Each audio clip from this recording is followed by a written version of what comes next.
While the rest of the folks join in, let's do this way.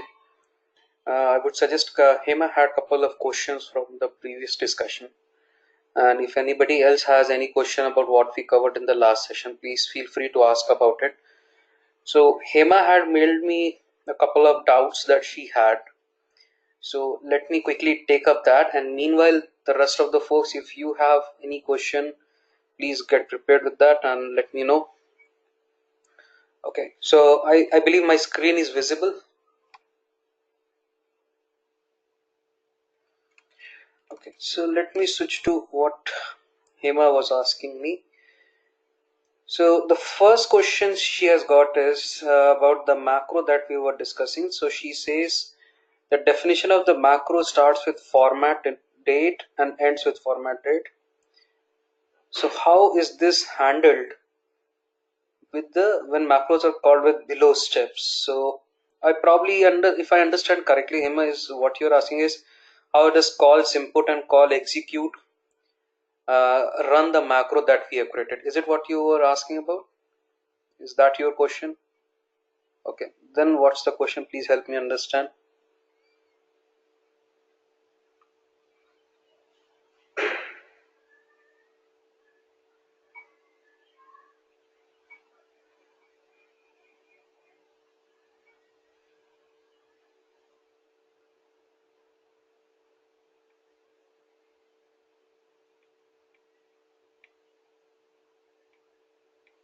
So the argument within the braces are not mentioned when the macro is called.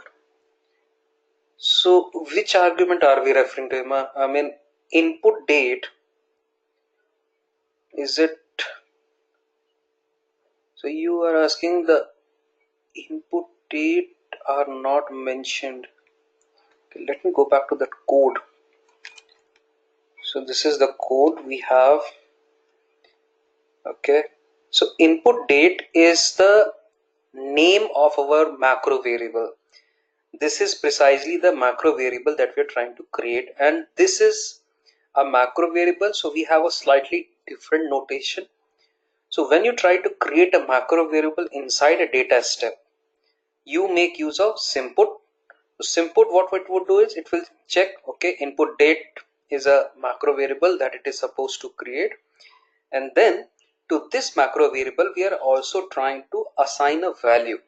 And what is that value? That is the value coming from our data step, which is wait underscore date. So input date has quotes around it because it's a macro variable, and wait underscore date is a normal variable inside our data step, so it doesn't have any quotes around it. So when you say calls input, there is no macro function being called. This is just creating a macro variable. It's like saying a equal to 3. So that a is input date and that 3 is wait underscore date. Do I make sense to you this far? So the syntax for mn does not need the input date. No. Syntax for format date, that's our macro function. So we have just said okay. Now also observe here, Hima, that this whole macro definition is outside our data step processing. So since this is outside the data step processing, we have said okay, this is going to take a input date as an input argument. It's an argument.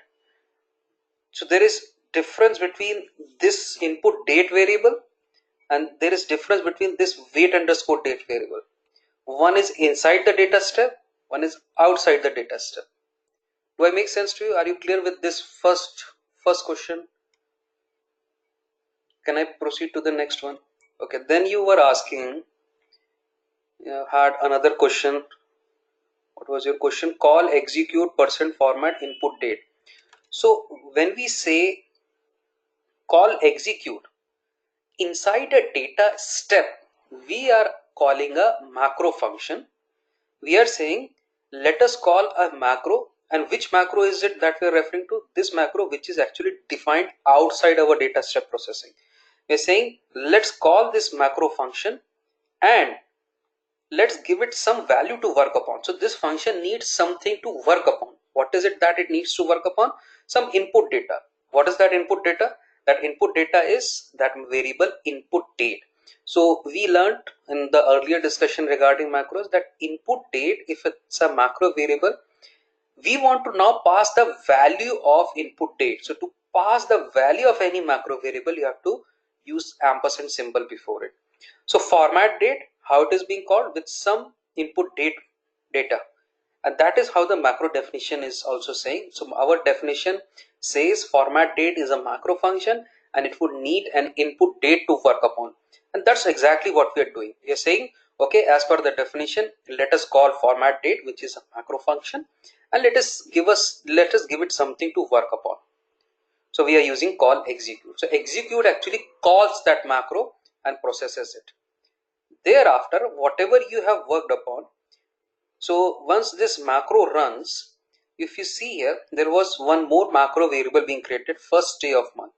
So first day of month actually contained that value, the return exact answer that we wanted to use. Now this macro variable cannot be used directly inside data step. To use the output of this first day of month, we are using another function called as simget. Simget means get me the value of this macro variable, get me the value of first day of month, which we have already defined, and thereafter we assign it to a normal data step variable, and we then thereafter we do not care whether that value came from a macro variable or somewhere else. It's just our ordinary data step variable which we further process and move it to the output data set. The output of your macro variables cannot be directly sent to a data step.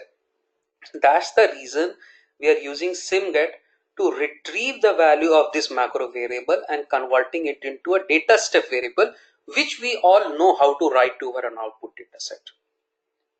And hence this whole a little longer process, but that's how it works in here. So for defining the macro function, you start with this syntax %macro format date. When you're done writing the definition how your format date function would work, you end it with end, and then you again put the name of your macro function just to signify to the system that yes, our definition ends up here. If you find this example lot confusing, I have another simple example. So if you see here guys, there is a small data set inside our SAS help library called as class dataset. So I think I should be able to show you SAS help.class. So this is about data of couple of students studying in a class. So what I was trying to do is, if you see the code over here, again similar set of steps. So using simput, what I have done is I have created a new variable, a new macro variable. Understand, there are two kind of variables that we are handling now. One is a data step variable, which we have seen in all our sessions earlier, and one is a macro variable. So the new macro variable that we are creating is having the name var, and the value to this name var is coming from the name variable, which is a data step variable, and we are reading the data row by row. So every row would have a name value. Whatever value of name we would see, we are assigning it to name var. Thereafter, what we are doing is, in the next step, we are calling a macro function. Call execute. Execute what? Execute a macro function. What function we are trying to run? Get name. And if you see the definition of get name, so it's a very small function over here. %macro get name. As an input, it takes a name one variable. It calculates the length of the macro variable and then assigns it to this output. This output is being assigned to another macro variable called as var1. One thing you might be having as a question is, why did we not say end and why did we not say get name again? We can still do that. If you even don't write %m and get name, it will not throw error. This is just a kind of a good programming practice, and SAS allows this, that whenever you are done writing a macro definition, a macro function definition, end it with end and the name of the macro function again. Even if I don't put it, it still doesn't make any difference in the overall execution. So the output goes to var1, Again, to retrieve the value of var1 back to your data step processing, we just learned we have a function called a simget. Put is to create the, so Emma says get name is for length of name. Yeah, so get name, we have created a custom function so that whatever name you give it to it, it will return you the length of the name that you have given. Just a simple function to understand how this whole thing works. So simget will retrieve the value of your var1 macro variable, assign it to a data step variable called as value. This value we are simply putting, or we are simply moving it to the console. Put means write it to the log window and done. So if I just run this small bit, let me just run this small bit of code. So you can see we passed number of name variables, name values. So we can see the name value, the length of all the name values are different. Sometimes it is 5, sometimes it is 4, sometimes it is 7. So this is just printing the value to your, so since we had said put, one put statement here, one put statement here, so it is just writing the values to the log window. Are you clear about this? Any questions that anybody would have? If you're not clear about this, let me know. I can give this code as well. It's a very small bit of code, but does a great job in helping us understand how this whole thing is working.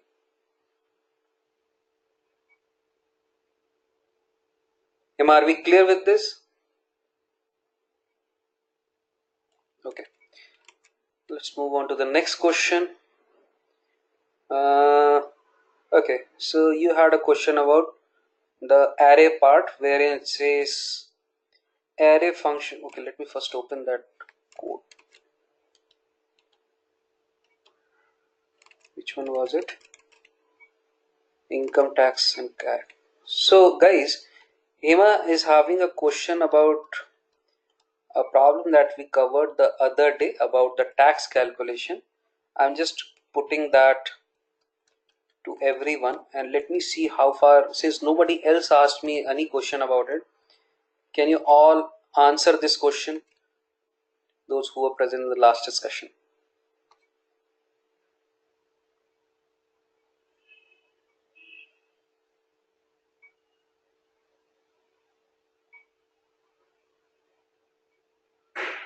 Anybody? And it's actually a very valid question.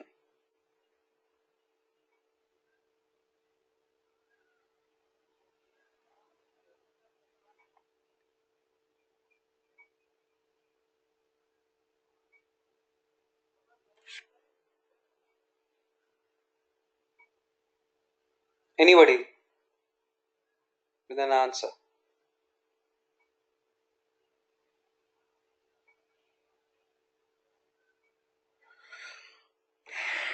Okay, so what she has asked is, first line of code says input ID. No, what she is asking is,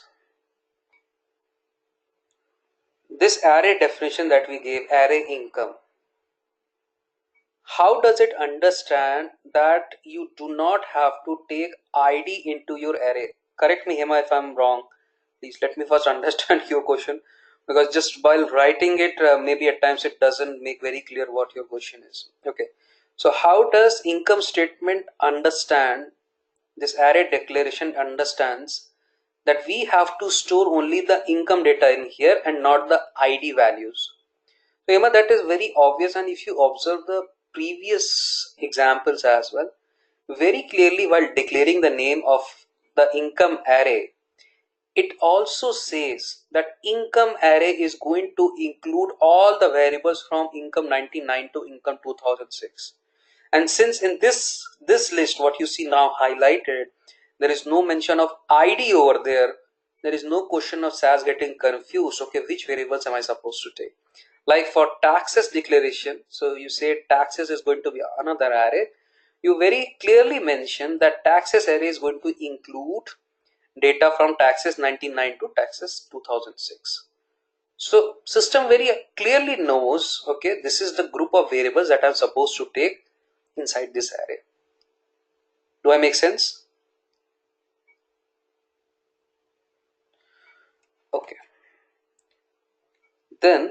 last question was about the raw score. So you already probably got the logic behind it. So when we say key question equal to answer questions, question is nothing but the location. First question, second question, third question. So we are saying let us match the correct answer of the third question with the answer for the third question being given by the student. If these two values are same, this whole thing with the plus sign will result into a 1. If these two things do not match, it results into a false. So the moment you say plus, that false will turn out to 0. So whenever the key value and the answer value they will match, it will result into 1. Otherwise it will result into 0. And I believe you already had got this part. So you are just trying to double sure, make yourself double sure that this is how it works. Okay. Anybody else who have a question? And thanks Hima for giving a very structured set of questions. This is exactly how we should do it.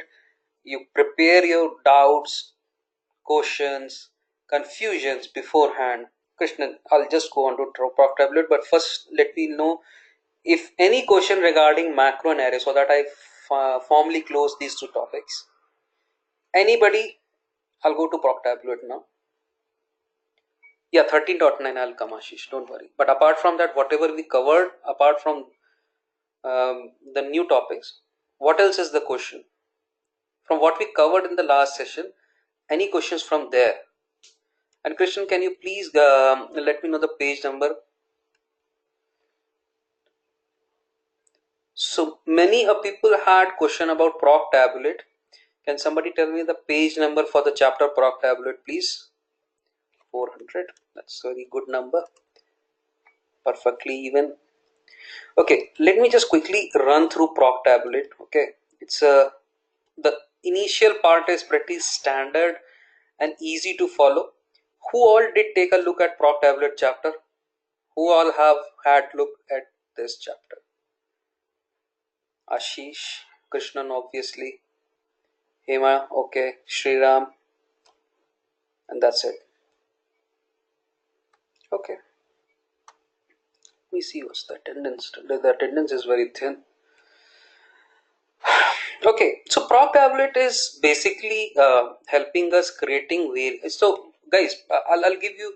Can you connect Proc tablet with something that you might have done in some other tool? The functionality of Proc tablet is pretty much similar to some other very common tool. It does something very similar to a very famous tool, which I guess most of you have already used. How can we connect Proc tablet to a well-known tool? You all, not if not everybody, most. No, anything outside SAS, Krishnan. Proc tablet is very similar. It's a kind of a distant cousin of a very famous tool. Exactly, Sriram and Ashish. It's very similar to a pivot table. It's very similar. Whatever you do with the pivot table, most of it is being kind of copied or replicated inside Proc tablet. So let me take this very simple example for those who haven't yet looked at it. I'm going to delete. I'm again pasting that macro code for everyone if in case you want to run it. If not, leave it as such. Okay, let me copy this Proc tablet stuff.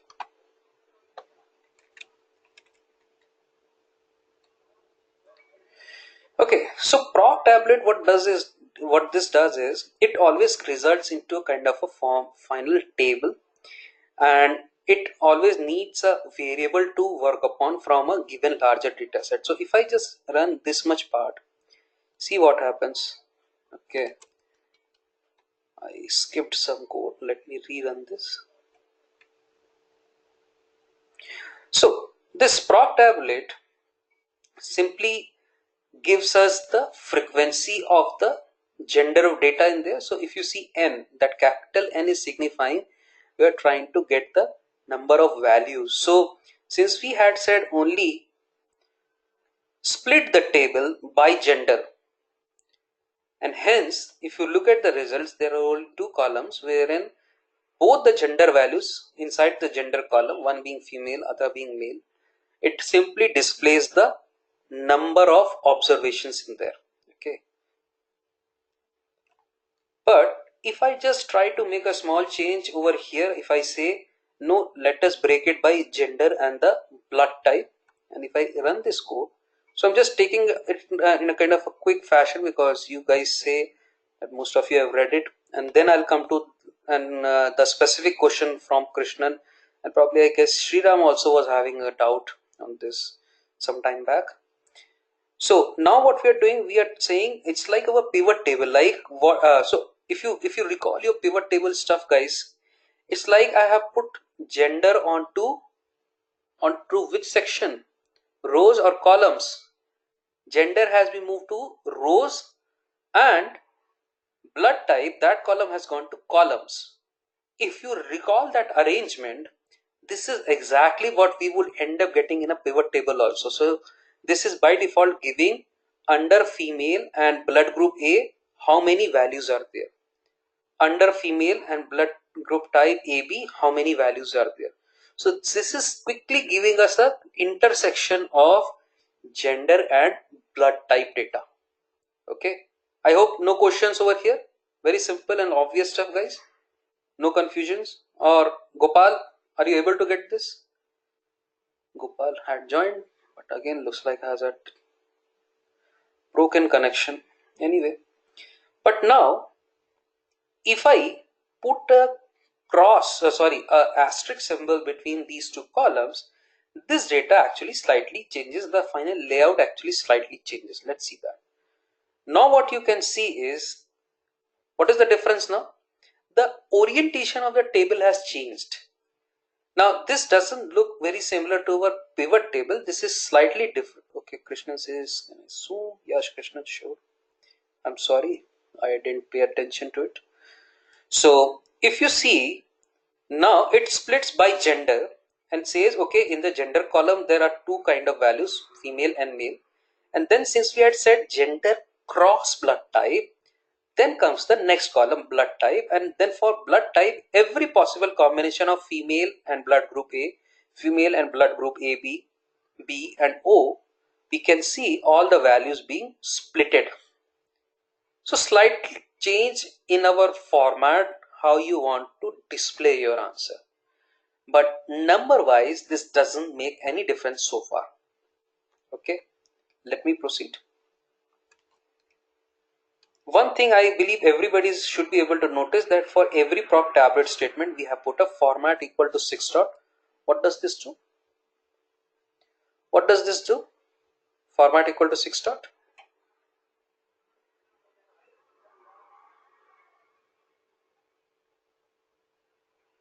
Guys, what's the use of this particular statement over here?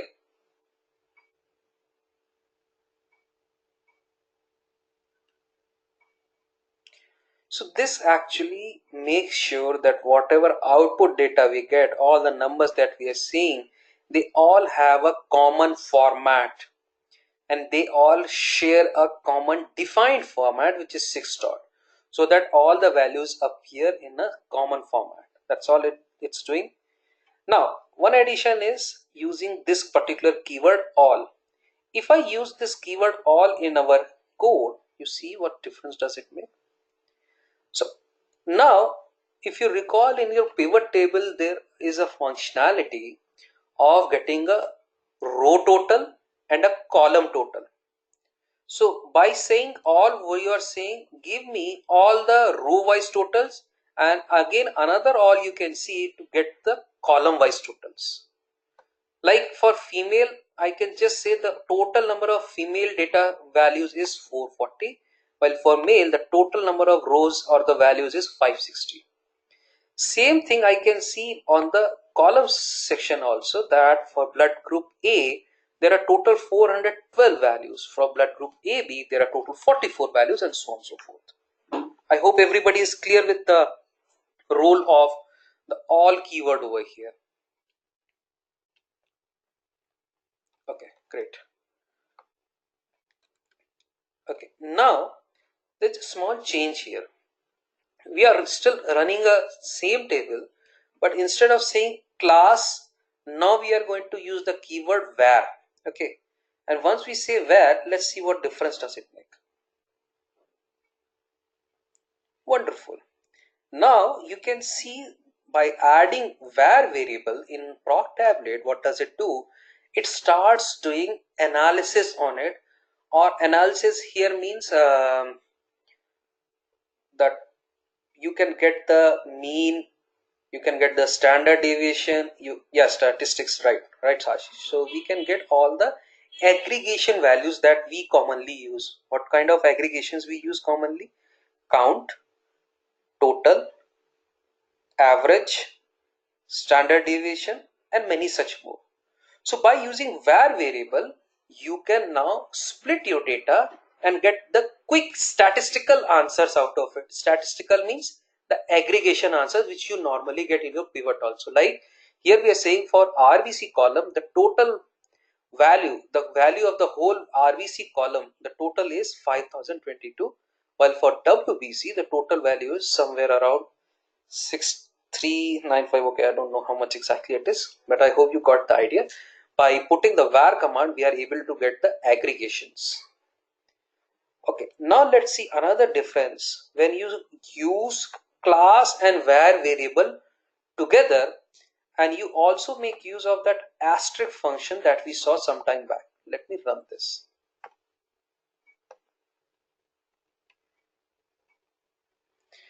Very interesting. Since we had said in our code, if I go back, if you see here guys, everywhere we said that guys, when we create our table, let us make a table of gender being split by age group.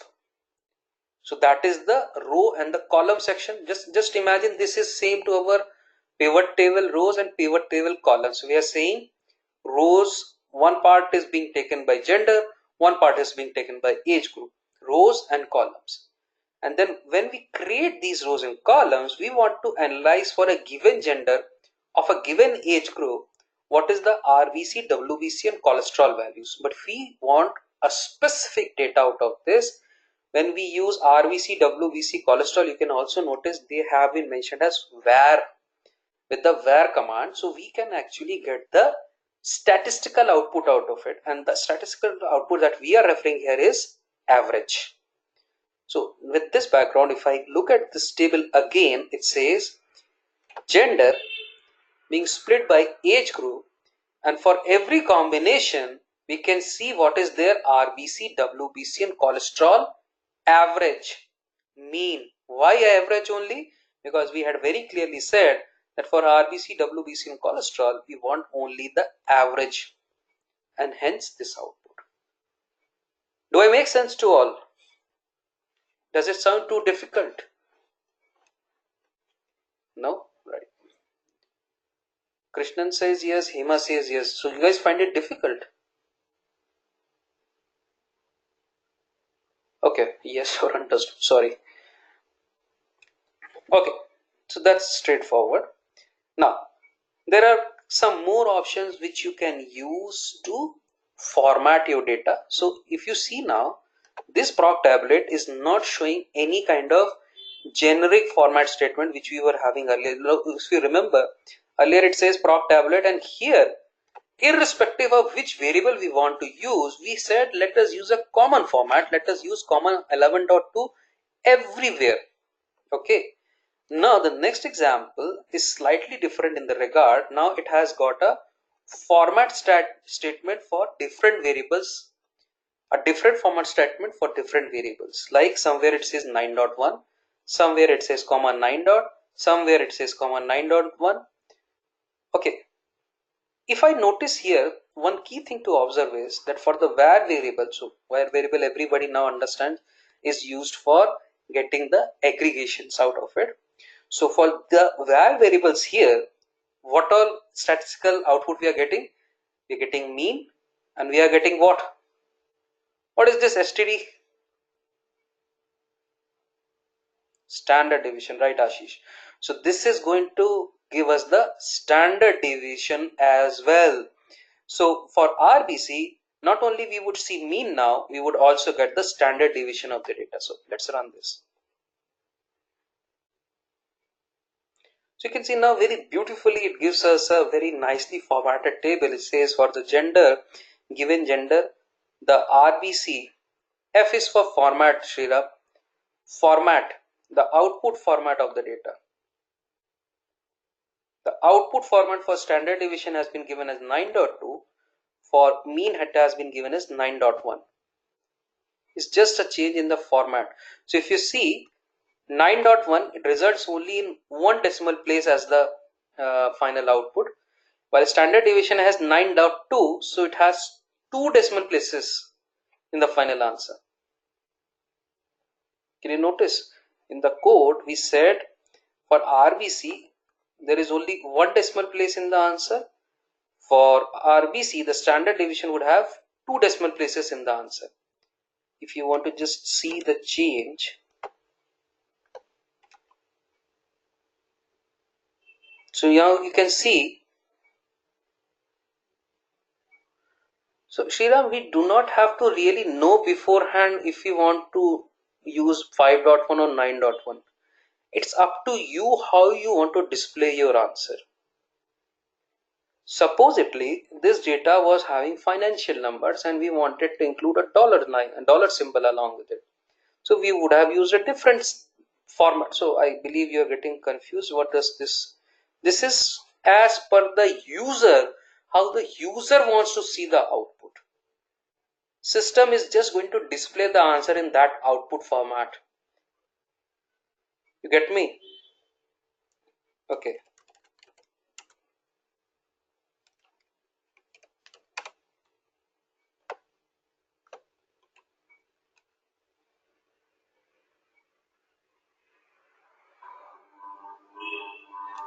So you see the difference now.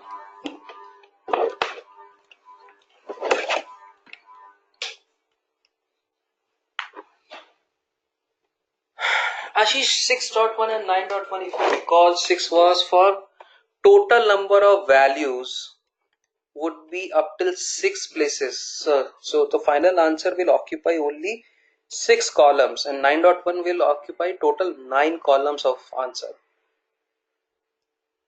But if your number is very small than 6 or 9, let's say it's only maximum up to 4 places, it doesn't make any difference you use 6.1 or 9.1. So you can see Sriram now in the average RBC part, I have used dollar as the output format. You see the difference now? So it's up to you how you want to display your answer. Okay, let us move. Now, who would explain me this one? Let me see how far did you get it.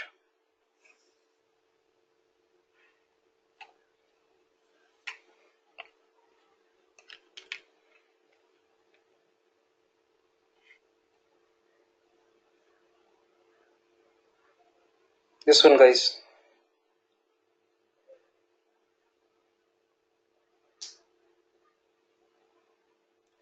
Okay, I can give you the code, probably you can run it and then help me understand what this might be doing. It's very similar to what we did just now.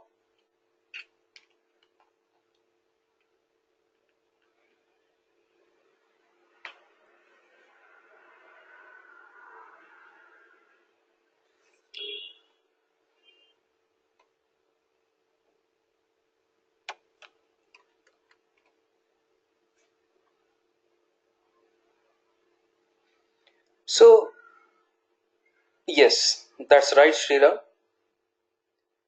So, no subs removes horizontal lines, removes line spaces. That's right, Ashish. So, the exact description for no SEPS has been given in the book as well.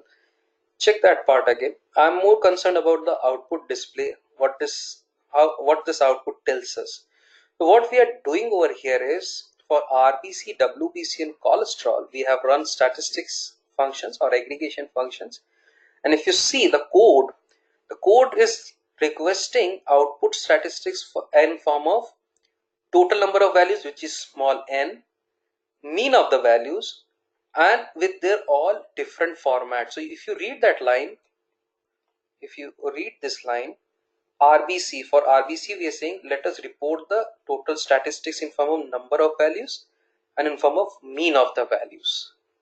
And finally, we have said wherever you see all, do not show it as all, rather display it as total. So if you see the output, you do not see all anymore, rather you are saying total of all the values. One is total at this level and one is a total at column level. I hope everybody is okay with this. Any confusions? Something that you're not able to understand? Okay. Let me move on to that case. Now, another good thing over here is that with this proc tabulate, you can also request the answer directly in terms of percentages. So if I just run this bit, you can see for blood type A, the total values is 412, but for the whole data set, blood group A actually forms 41% of the values. For blood type B, it forms total percentage as 4. For blood type B, the total percentage is around 10, and for O, it is 45. No difference. Only thing is you do not have to calculate the percentages separately, and this similar feature is also there with your pivot tables as well. Okay, I think the rest of the part should be clear to all. There is only one difference that we are using a new output format for displaying the percentages. I would request everyone to look at the documentation, and let me directly jump to the confusion that probably everyone is having. So I believe the doubt is over this data, right? The last example. Is it what you guys are having a doubt about? The missing values part? Or any other example that you want to know specifically about?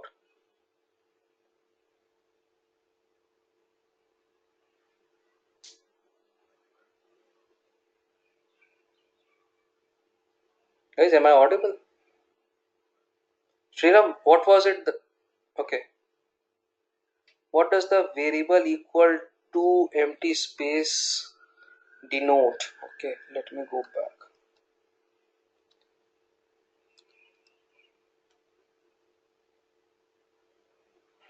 Which line are we referring to?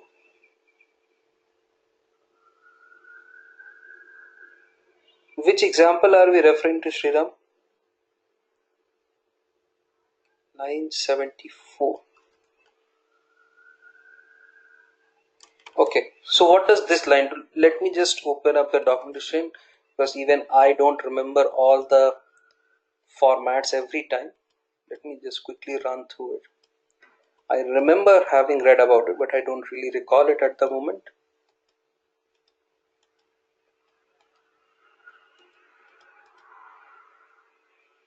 Okay, this trims the line gaps. Probably yes, I'm not sure. Let me just check that.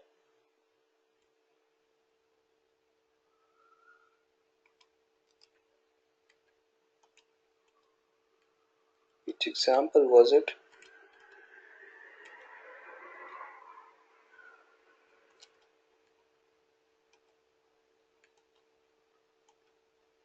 Which page is this example presented?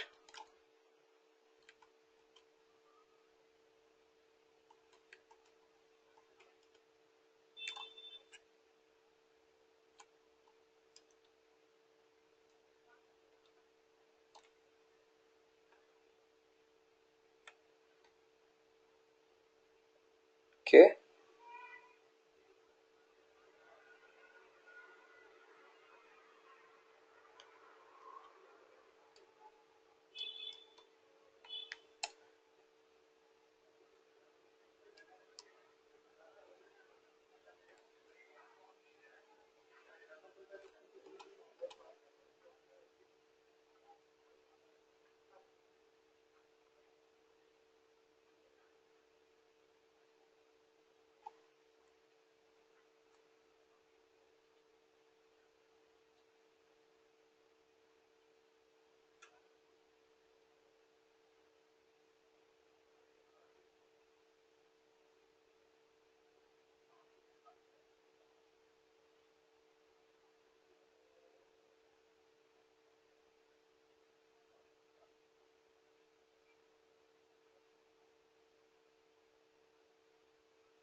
Okay, so Shriram, am I audible?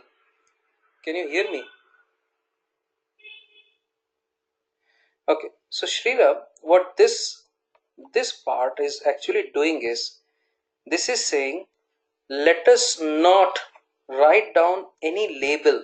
So this is saying, let us not write a label for the gender and the age group. If you see the previous examples, they were displaying gender and age group both, right? By default, the name of your column was being shown to you. But if we see this one, gender equal to empty quotes or blank spaces, this is saying replace the heading gender by a blank label. So if you look at the output here, nowhere it does say anymore now where is your gender column label. That label is gone. Similarly, for the age group also we have defined it in a similar way. So if you look at the output for the age, for the age group also, there is no header of your column available now. That header has become invisible. You get that? The column headers have gone away.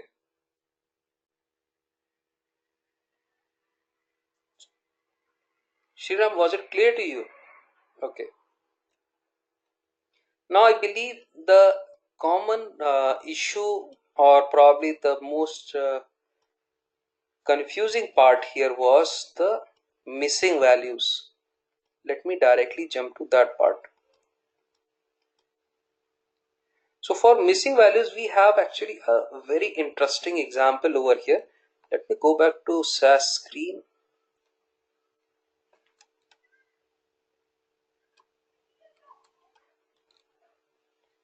And if we look at the data is given to us in form of three columns. So there is a small example data set with only three columns, A, B, C. For column A, we have couple of values. For B, we have couple of values. For C, we have values. Now we are trying to run this bit of code. This one. Let me run this.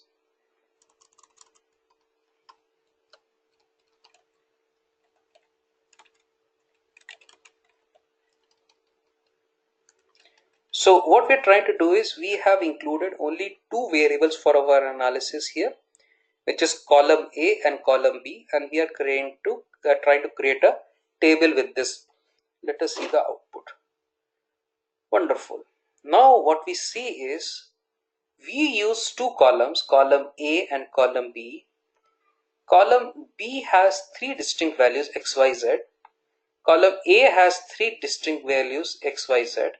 And if I just quickly zoom onto this, the overall grand total, this is actually creating a lot of confusion. Why? Because if I go back to my original data set, it says there were total of 6 rows, right? There were a total of 6 rows, but in the output it says I have considered only 5 of them. Why? The reason for this is, Proctablet actually has a very different way of understanding missing values, or a very different way of handling missing values. If I go back to my code, guys, tell me, how many columns did we ask Proctablet to work upon? How many columns did we ask Proctablet to work upon, and which were the two columns? And that two is nothing but column A and column B. So what happens is, when you say column A and column B, it actually looks, by default, it actually only looks for only those rows where the data is complete in both the columns. How many rows you can see where the data is complete in both the columns for A and B? Only up till this far. Only up till row 5 the data is complete for both column A and B. And that's the reason this last value, which is present in row number 6, actually gets ignored. Why? Because there is no B value being present for the row number 6. So if I go back and touch the output again, you can see it shows only 5 rows. And then it says x value being 1, x value being 2, and total of 3 x values. Where is this 3 coming from? This 3 is coming from column A, which has only 3 x values. And if I look at column Y, it says there is only one value being present for column Y, which is coming from column A again. So this explains the column A output. For column B, how many Y values will be reported? 2 Y values, 2 Z values, and 1 X value. So you can see for column B, 1 X value, 2 Y values, 2 Z values, and a total of 5. Tell me, is this clear to everyone how the missing data? Yes, Krishnan, column C is getting ignored because we have not asked system to analyze it. Why would it? Okay, if this is clear, let's move to the next variant of it. Now, the moment you say, let us analyze column A, B, and C, let's see what happens. Wonderful. When you say 3 columns, it shows that only 3 rows have been analyzed. Why? Answer is very obvious. It says only 3 because only up till these 3 rows the data is complete for A, B, and C. Every single column together, the data set is complete only up till 3 rows. And that's the reason if we look at the second output, it says only 3 now. And then it gives the split of X and Z and Y and Z. Do I make sense to all? Are you able to follow it now? Probably this, okay, I understand what might have confused you, but I hope now you should be able to get it. Okay, so this is how the default setup with proc tablet works. But if you add this statement missing to your proc tablet command, now it does not ignore any missing values. It says, okay boss, even if you have missing values, I will show it to you and clearly tell you that where the data is missing.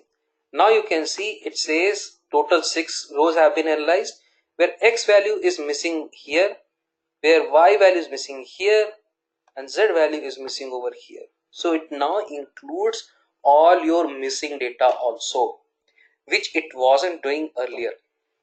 I hope you are getting my point. So by default, it ignores the incomplete set of rows.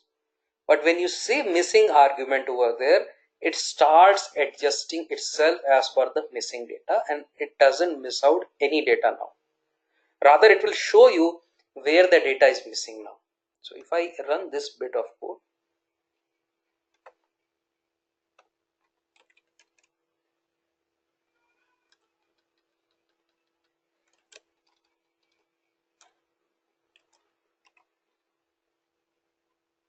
now you can see the complete data set available to us. Okay. There is one more option. If the data is missing and if you add this option at the line at the end of the code, miss text equal to no data, the beauty of this system is it will start displaying that information to us that boss, the data is missing over this cell, data is missing over this cell. It gives a warning kind of a clear information to the end user where the data is missing. I hope this should be clear enough to everyone now, and proc tablet should not give any more difficulties to anybody. Okay, Christian, sorry. Now coming back to your question. First, okay, Hema says, how frequently do we use proc tab in real time? A lot, Hema, because this is actually equivalent to our pivot tables. So whenever you want to take a quick glance at, let's say that example, gender and blood type split, and you want to get quick statistical aggregations out of it, proc tablet is a kind of a single one-stop destination because it gives you not only the count which proc frequency gives. Okay, Shyam says, can we filter on any data under proc tablet? So for Can we filler? Shriram, I guess you're referring filter. So filter option I have not come across so far, but let me check if there is any kind of filtering. But otherwise also, if proc tablet, let's assume proc tablet does not support filtering, what you can do is your data set you can filter beforehand, right? You already remember set statement where gender equal to male. So let's say we want to analyze data for only male gender. So Krishna says I need to know where, how to use proc tablet with where statement. Why do you need it with a where statement? Okay, again for filtering, I guess you're asking for filtering. The same question what Sriram is asking. Okay, I haven't come across that usage, and I don't think it would be there. But still, give me some time. Let me check on it, and I'll come back to you guys. But even if that where statement is not supported inside proc tablet, it doesn't really stop us, because if you remember whatever data set you are working upon, right? So let's say data step new. Yes, Sriram, exactly, that's what I was trying to write down.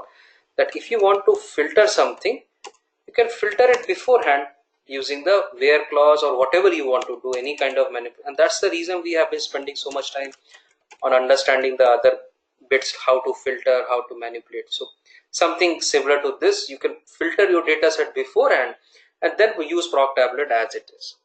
I hope that answers. So we know one option for it, but still let me check if proc tablet can do that directly or not. I'm not sure of that, so give me some time to check on it. Are we good otherwise?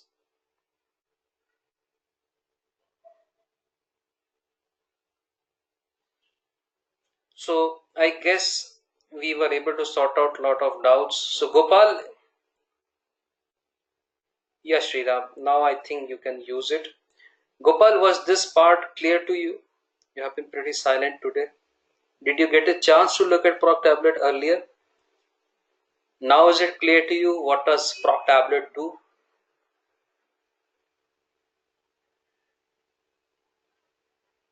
Okay. Shruti, are you able to hear me over?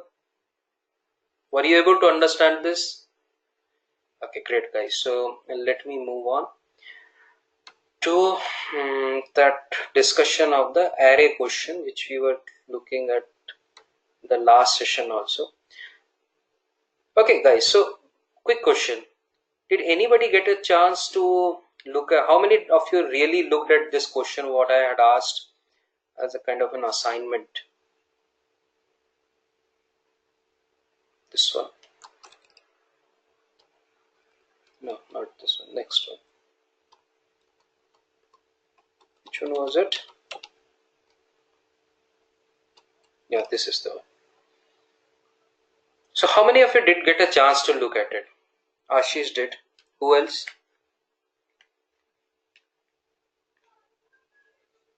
Emma, how about you? Did you take a look at it?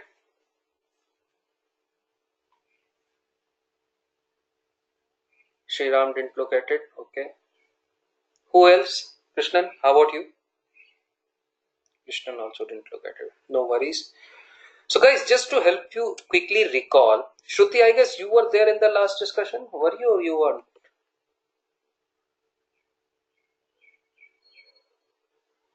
You were on leave.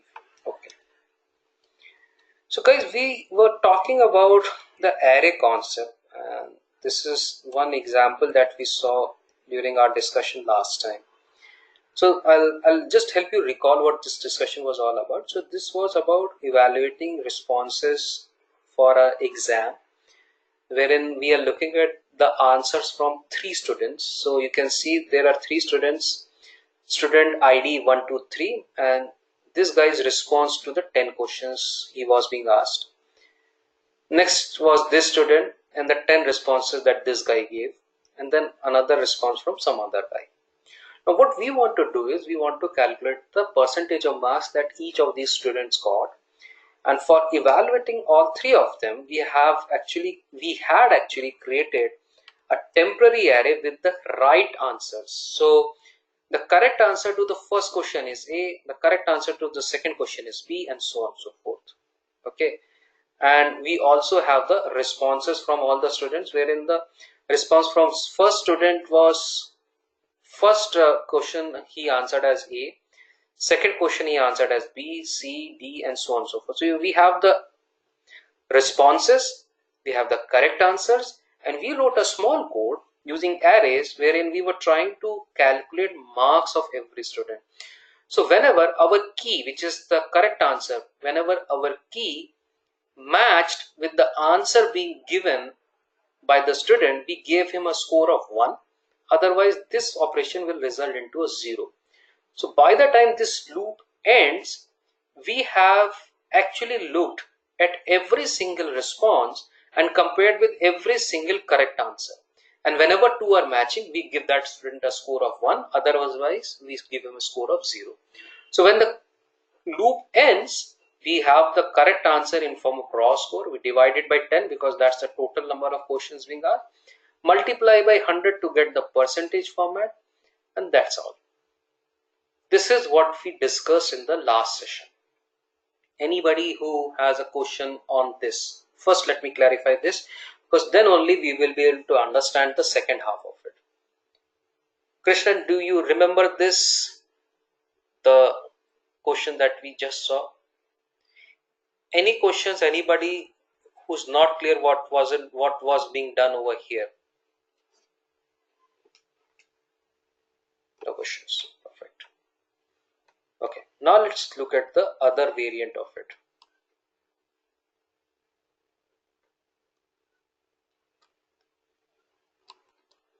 Now the only difference between this code, guys, and the previous code is that the final output is going to be no different. We are going to get the same output. The only difference that we have here is, if you look at the data lines part of it, you can see one very unusual thing. This line is very different, the first row, from the rest of the rows. Why? Yes. So Hema is right. The difference this time is that in the previous case, we had actually created that array named key, which had the answer, the correct answer to every question in the code itself. This time around, we have actually captured the key outside the code, but inside the data lines part. That's the big difference that this code has with respect to the previous one. Now the key has been given as an input data to us, and since this is the correct answer, set of correct answers, this line has a very different format from the rest of the data. Rest of the data remains same, which is the student ID and their responses. Student ID and their responses. But the first line, it has correct answer to every question. And we want to programmatically, yes, Krishnan, that's why what we're trying to understand, how the system would understand, boss, this first row is my key and the remaining part is actually the response from every student. Am I clear at least on the problem explanation part? Answer part, solution part will come. Is the question clear to everyone? And how do we see, or what do we see is the exact difference between the previous scenario and the current scenario? Now, once we understand that the key is being mentioned as part of data lines itself, we will have to, as per Krishnan, exactly I'm borrowing his words, we will have to give system a differentiator. Boss, first row is different, the rest of the rows are different, and that's going to be our intelligent handling. So if you see the code part, so data score is going to create a new data set. Everybody knows it by now. We have created one array which will contain the answer of every student. There would be 10 responses, so answer 10. Every response is going to be character type and one character long. Then we have defined one array for holding the correct answers, the key array. There would be 10 responses, the 10 correct answers to every question. The whole array is going to be of data type character. Every answer will be single character long. Temporary means this is not to be written. The key is not supposed to be written to the final output data set. Hence, it has been marked as temporary. I believe the first three lines should be very obvious and very clear to everyone. The main story actually starts from here, this particular line. So how do I tell the system that the first row is different from the remaining rows? By using this if statement. What we are saying is, the moment we are onto the first row, how do I know I'm onto the first row? By using the system variable underscore n underscore. This is going to identify which row we are onto. So we are saying the moment we are onto the first row, let us run a loop from value 1 to value 10. And when this loop runs, we are going to use a input statement to feed it to our key array. And what will go? So the moment we are onto the first row, when system will see, okay, this is A, this A will go to the first block of our array. So imagine there was a there is a floor of a hotel which has got 10 rooms, room number 1, room number 2, room number 3, and so on. The moment we will read A with this loop, A will go here to the first block. Then we would have B, which will go to the second block. Sorry, my mouse is having a tough time, so it's slipping over here. The moment the loop will go to 3, this C will go to the third room of the floor. And that's how by the time the loop will finish with 10, we will have the 10th room on the floor being filled with the last value of the key over here. So by the time this loop will finish, our key array will be loaded, and understand very carefully, this key array will be read very specifically only and only once. When? On the first row only. And since we are reading multiple values from a single line, we have also used single trail over here, which will ensure that as long as we have not read all the values, my row pointer will continue pointing here and will continue reading values from the first row. So the moment this loop finishes, system thereafter will never come and execute this whole block. Why? This block will be executed only when the row number will be 1, and thereafter it will never ever touch this particular block. So my key array is loaded. Once you have loaded your key array, the remaining part of the story is very clear. Now we would have another array called as answer 1 to 10, and the remaining part I believe is kind of very obvious to everybody. Any questions? This key n underscore n equal to 1, that is the key to the whole problem. So if I just copy this bit of code,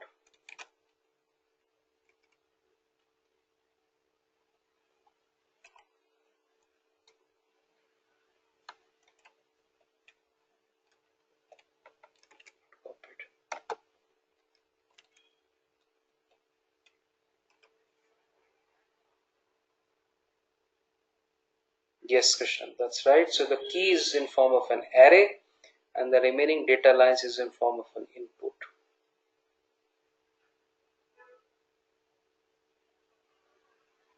This question now defined as a variable. Sorry, Ashish, I did not understand your question.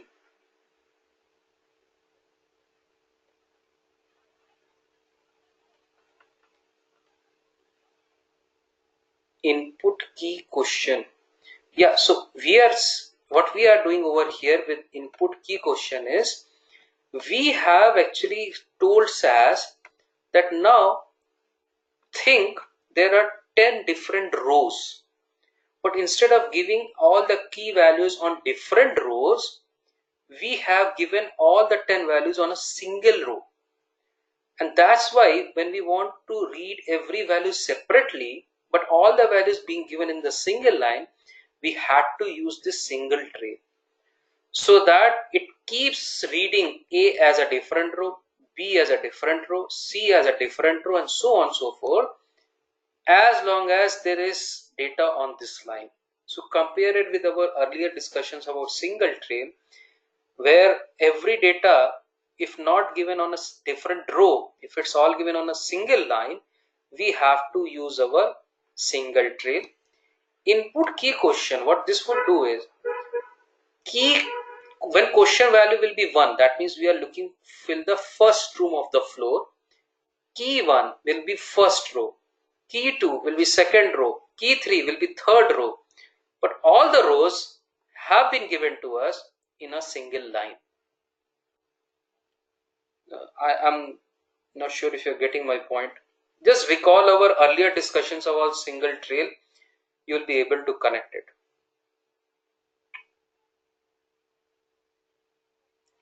Wonderful question by Hema. So Hema is asking, why did we not use single trail in the second part, this part? Why is single trail not present over here, guys? I'll come to your question straight. Just hold on. Interesting question by Hema. So Hema, we did not use single trail on second part for a simple reason. Again, what was the definition of single trail? Definition of single trail was, normally data is when every entity is present on a different row, you do not have to use single trail. Like here, every student's data is on a different row. Every student's data is on a different row. We do not use a single trail. Why? Because this is how the data is given to us. It's given in the default format. Default format means one observation, one line. Another observation, another line. One student, one line. Another student, another line. But in this case, all the marks, all the correct answers, sorry, not the marks, all the correct answers were being mentioned on single line. If this data was given as A was given on one row, B was, let's say, written on the second line, C, imagine it was written on third line, something like this. Like it was given as A as the first correct key, B as the second correct key, C as the third key, and so on and so forth. Then you do not need to use that single trail. Why? Because every answer has been given on a different line. So Hema says answer variables are on single line. I'm not able to understand your question, but the answer variables are on single line second column. Okay, you're talking about this part, right? This, yes. So this is what? This is the whole response of the first student. So system continues to read this because of the array, because in the array you said there would be 10 different answers. So this automatically ensures that answer 1 will have A, answer 2 will have B, answer 3 will have C. So it quickly assigns all 10 values automatically to all the answer blocks in the array. It automatically assigns it because you have said these are 10 different variables. Getting my point, Hema? This answer 1 to answer 10 are 10 different variables which are getting mapped to this whole array automatically. It wasn't the case here. So if this is too confusing, guys, I'll say let's after having discussed this far, let us go back and try this question again all by ourselves. Look at this bit of code once again. Still not clear, we'll discuss it again. I know it's kind of a little heavy to understand it in one go. Since most of you did not look at it earlier, that's why I had requested everyone to take a look at it and then we will discuss it. I would suggest take a look at it again. If still not clear, we'll discuss it once more. No issues with that. Okay? But this is actually a very intelligent way of handling multiple input formats in one single code. And this kind of example you will find rare. That's why I thought I'll take a good amount of time to explain it to you. Okay, let me move on to the next part of the discussion. Now, there is a concept of multi-dimensional array. I'm not too keen to discuss this part for a simple reason. This might confuse you a lot. But still, to give you a perspective what does single array and what does a multi-dimensional array mean, I'll give you a simple example. So far what we were doing when we were creating our simple arrays, so simple arrays as this, let's say this is a simple array. So you can imagine that you go to a hotel, and the hotel that you have chosen, it has just one single floor with all the rooms being lined up onto your left side. So room 1 is the first room onto your left, room 2 is the second room onto your left, and that way there are 10 rooms onto your left, and that is what the in all the whole hotel has. That is called as a single dimension array. Why? Because all the rooms are lined up onto one side in a linear fashion. But now when you go to, let's say, a bigger city and you choose another hotel, and let's say that hotel has arrangements on both to your left and to your right side. So class 6 students, they have all their data in one single array, and that is all the rooms onto your left. Class 7 students have all the data in a different array, and let's say all those rooms represent the second array, and those are all the rooms onto your right. I would call this to be a two-dimensional array. Why two-dimensional? Because I have rooms on both to my left and right. One group I'm talking which is on to my left, one group that I'm talking is on to my right. I'm still talking about rooms, I'm still talking about that hotel, but the arrangement has slightly expanded up. Now there are two different arrays, and the whole thing is still about the rooms only. Now you go to even bigger city and you choose an even bigger hotel, and the room arrangement is in format of that there are multiple floors, and every floor has rooms on left and right. So let's say there are 3 floors. Every floor there are 10 rooms onto your left and 10 rooms onto your right. Now if I visualize this picture, it looks like there are total of how many rooms? Every floor has 2 rows. Every row has 10 rooms. So total of 3 into 2 into 10, total 60 rooms are there now. This arrangement would be called as three-dimensional array. 3D means three-dimensional. What are the 3 dimensions? One is whether the rooms are on to your left or right. Second is which floor you are. So there are 3 dimensions. What we have discussed so far is a single dimension case where every room is onto your left and all the rooms are present onto your so every room is present onto your left and all the rooms are next to each other. You get this part, guys?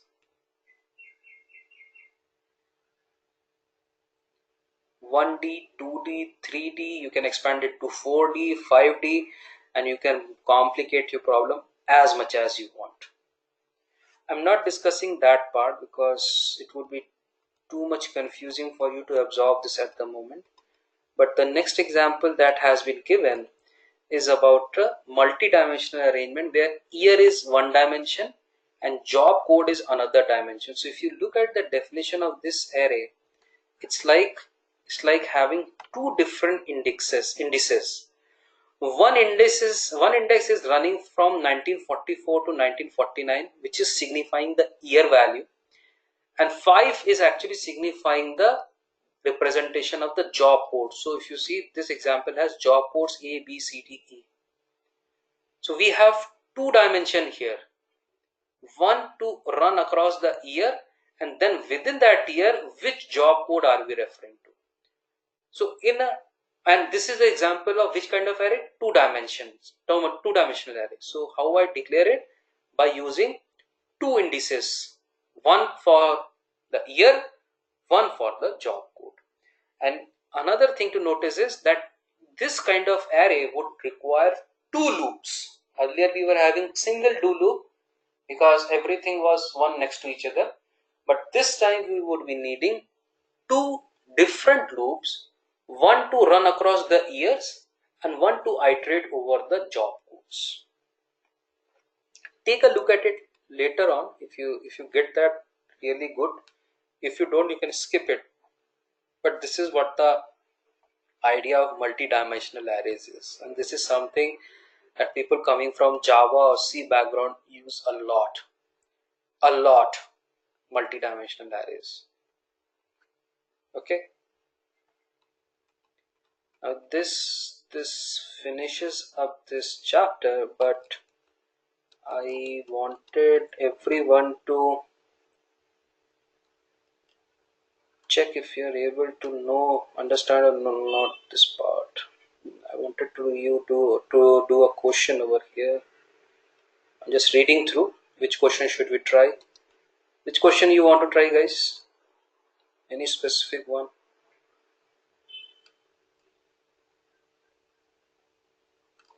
Like to try question one? Survey 1 dataset. Do I have this survey 1 dataset? Let me check.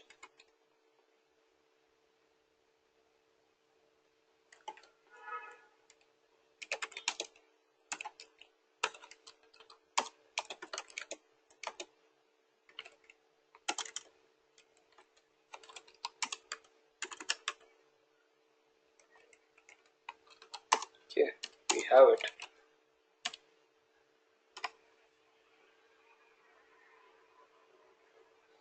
So this is the survey 1 dataset, and what this guy is asking is, using the SAS dataset, they want to reverse. So wherever it is 1, they want to change it by 5. Wherever the value is written as 2, they want to replace it by 4. 3 remains as 3. 4 gets replaced by 2 and 5 gets replaced by 1. And this is our input data set. Can you all look at this question? You think you will be able to do it?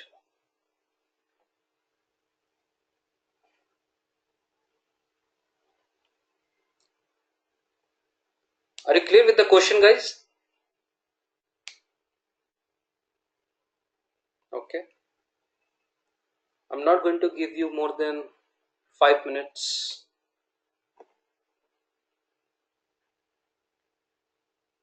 Can I have a response from everyone? Is this question clear to all? Can you all go to this particular page, page number 292, and check this question? Sri Ram is doing it. Okay. Hema, Gopal, Krishnan, Shruti, how about you? Krishnan is doing it. Okay, okay. Let's quickly finish this.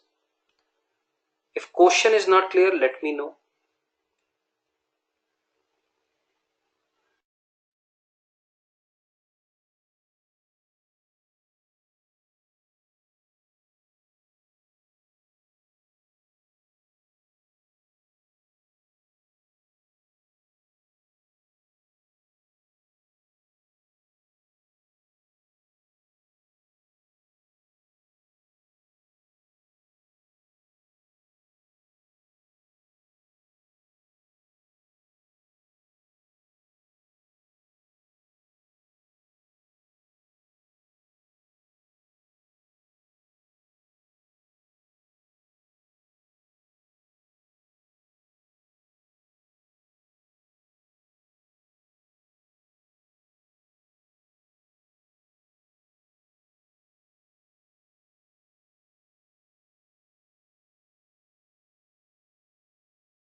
Is anybody done?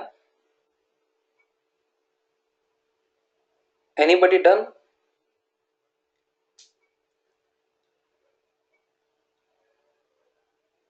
So, guys, without wasting much of time, what I have done is I'm showing you the original data set over here as an output, and then we have the transformed or the change output.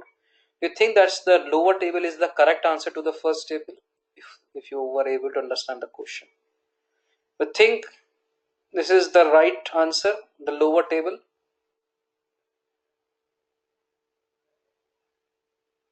Why? Why, Ashish? Why? That's what exactly the question was, right? Wherever you have 1, it should be 5. Where it's not matching, first observation should be, so wherever it was 2, it has been converted to 4. That's what the question was, right? So it says 4 was supposed to be as 2. Which row you think is not right? Which row and which column? Where you see it's wrong? Hema, which values are not reversed?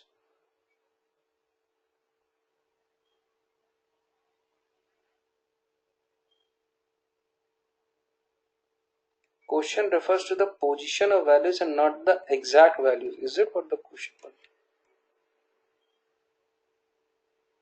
I think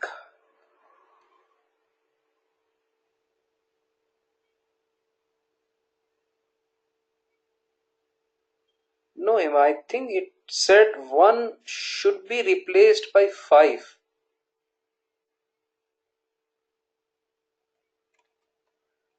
It said wherever it is 1, replace it by 5. Maybe I'm not able to understand, but I believe the question said so. 5 should be replaced by 1. It says where the value of the variables are reversed. It very clearly says. Can you read this line, Hema? Value of the variables are reversed. It doesn't say position is reversed. I don't think it says position.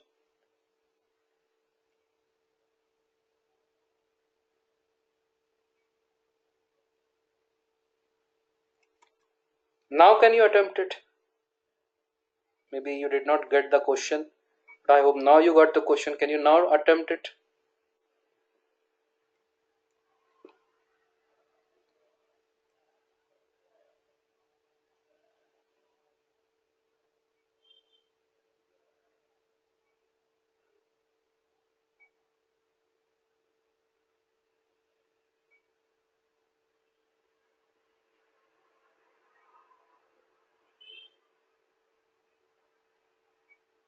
But if it was about in reversing the value of the variables, then do you think this is the right answer? Krishnan, Sriram, Gopal,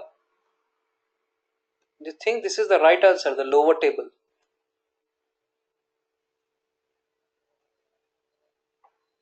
Sriram says no. Why, Sriram? Which part you see wrong answer?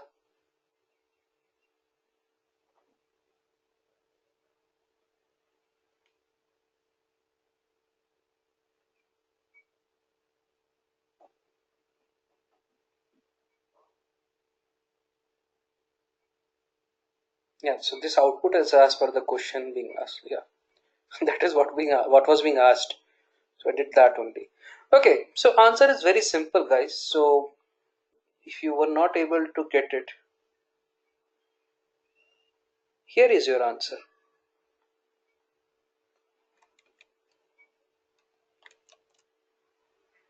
Just take a look at it. I mean, I don't know why you were not able to understand this. I mean, what was so confusing about it? That's the simplest logic. Exactly step by step as the question asked.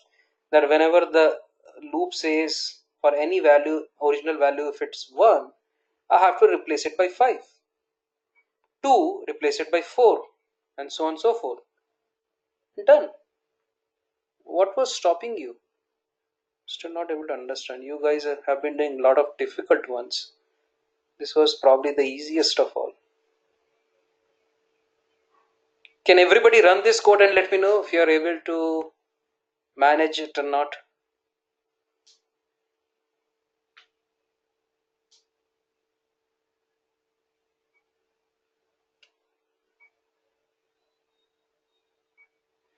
Yeah, so there can be a slightly smarter way. Okay, let me try that.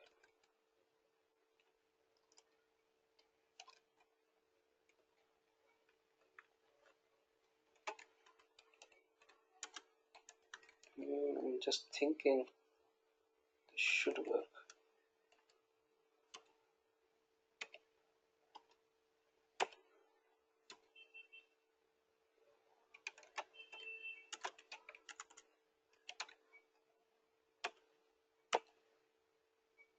So it should be 5, 4, 3, 2, 1.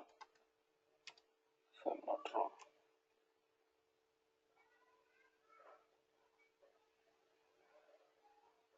Boom. You have the answer. Krishnan, same answer, right? Just by using one single line. And I believe you all remember what translate was supposed to do. That for given variable, if the original value is 1, replace it by 5. Remember this translate function, discussed it long back. I'll give you this code also. Krishnan, you agree with this or no? Okay.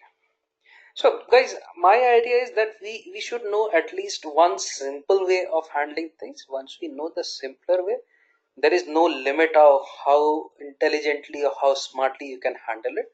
But at least one simple approach should definitely be known to us. Then you can adopt all these smart approaches. I don't really think that's a big deal now. You all are pretty much capable of doing all that.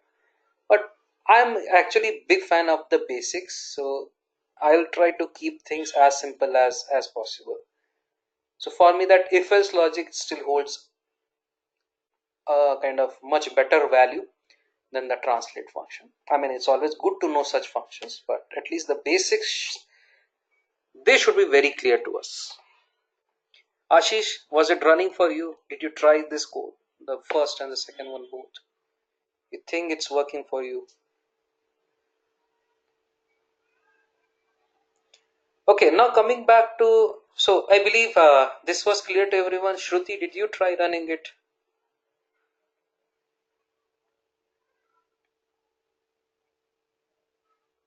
Okay, Gopal,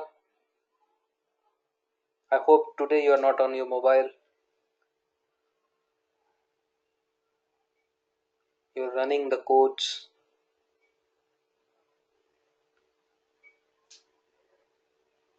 No response. Gopal, am I audible to you?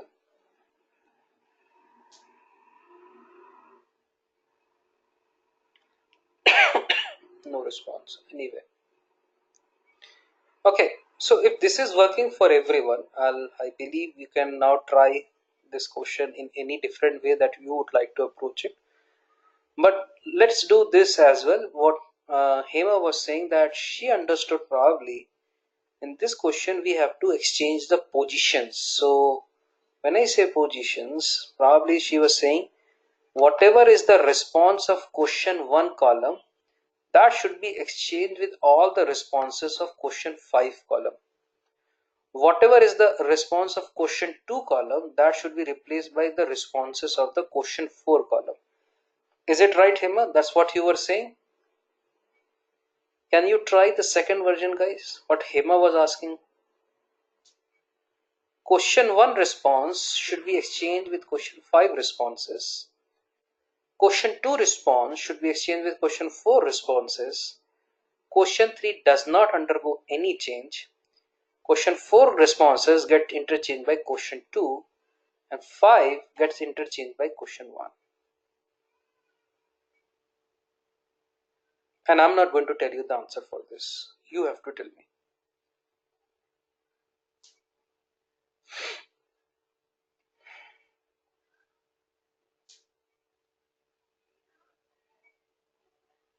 Let me see who can think of it.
Wonderful, Shruti. That's exactly the right answer. Very good. And that's what I'm also showing you guys on my screen. Very good. Exactly. This is what we have to do. Okay, guys, I think I'm a bit short of time. If you can quickly let me know if you're able to get this or not.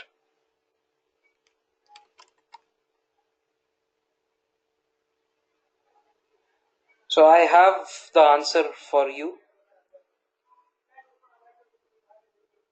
Just a slightly complicated way.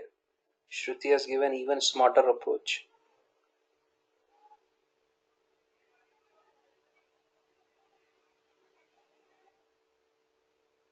If I run this bit of code, what I have done is I have just asked system to interchange the places. So what, whenever it is row column 1, for column 1 I'm saying copy the values from 6 minus 1, that is copy the values from column 5.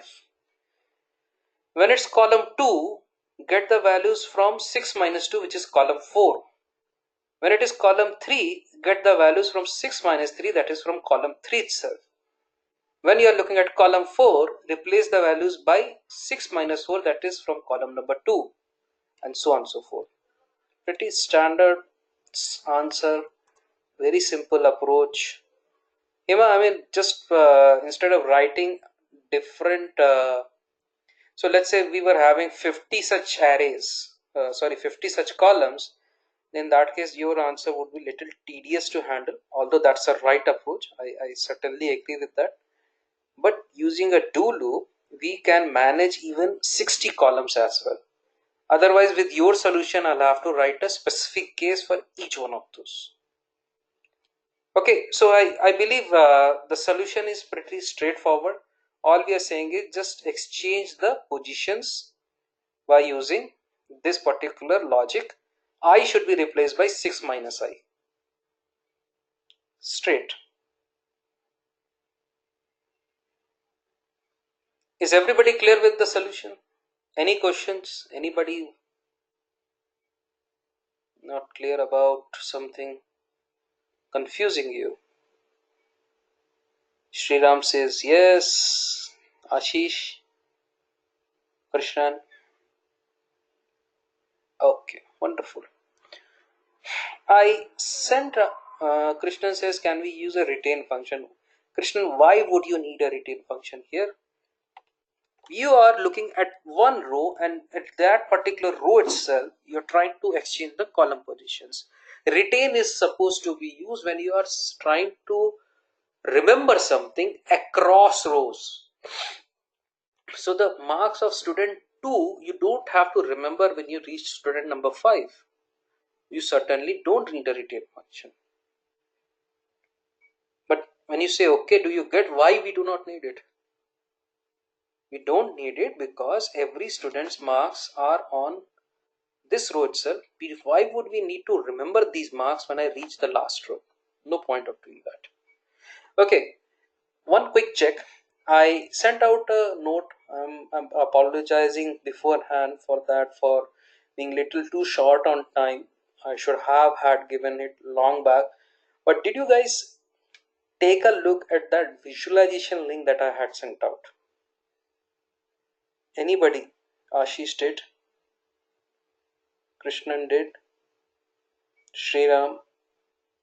Just the three of you. Okay. For the visualization bit in SAS, guys, the logic is very straightforward. I mean, if this is a kind of a graph that I need to create, I need to be just aware of the proc. I just need to be aware of the usage of that proc, and it's very straightforward. So in next couple of minutes, I'm going to actually run very quickly through the common procs or the common charts that we use in SAS. Okay, there is not much of a deal. I mean, not much of difficulty that you would have in understanding it all by yourself. If you have any difficulty with any of it, feel free to write back. We'll discuss it again. But for now, I'm going to take a kind of a quick look at it. So the first kind of graph that we are looking at on the screen is a bar graph. So a bar graph is something that we use when we want to report the total number of values for a specific group. So like here it says, in this small example, it says there are number of categories. So if I zoom this, so there are a number of categories over here like prediction league, career, miscellaneous, techniques and tools. And against every category, we are simply representing how many students opted for it or how many students viewed that category. So prediction league was viewed by 957 people. Just a moment, guys.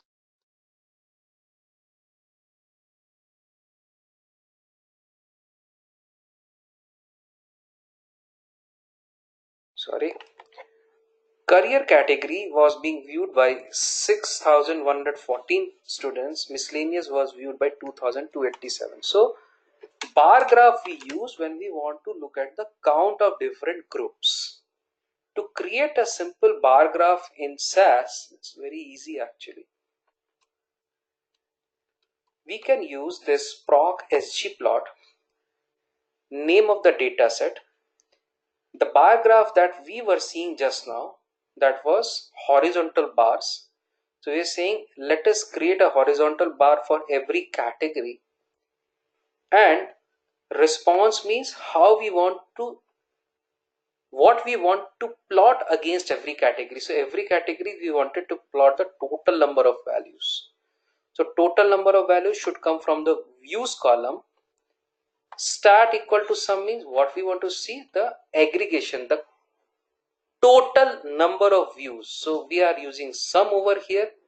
Then there are a couple of other additional attributes which kind of control the look and feel of your graph, like bold means, am I audible, guys?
Guys, am I audible?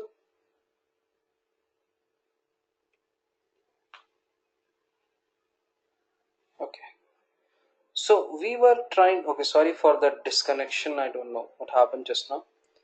The next part is wherein we are trying to see the attributes for changing the look and feel of a graph.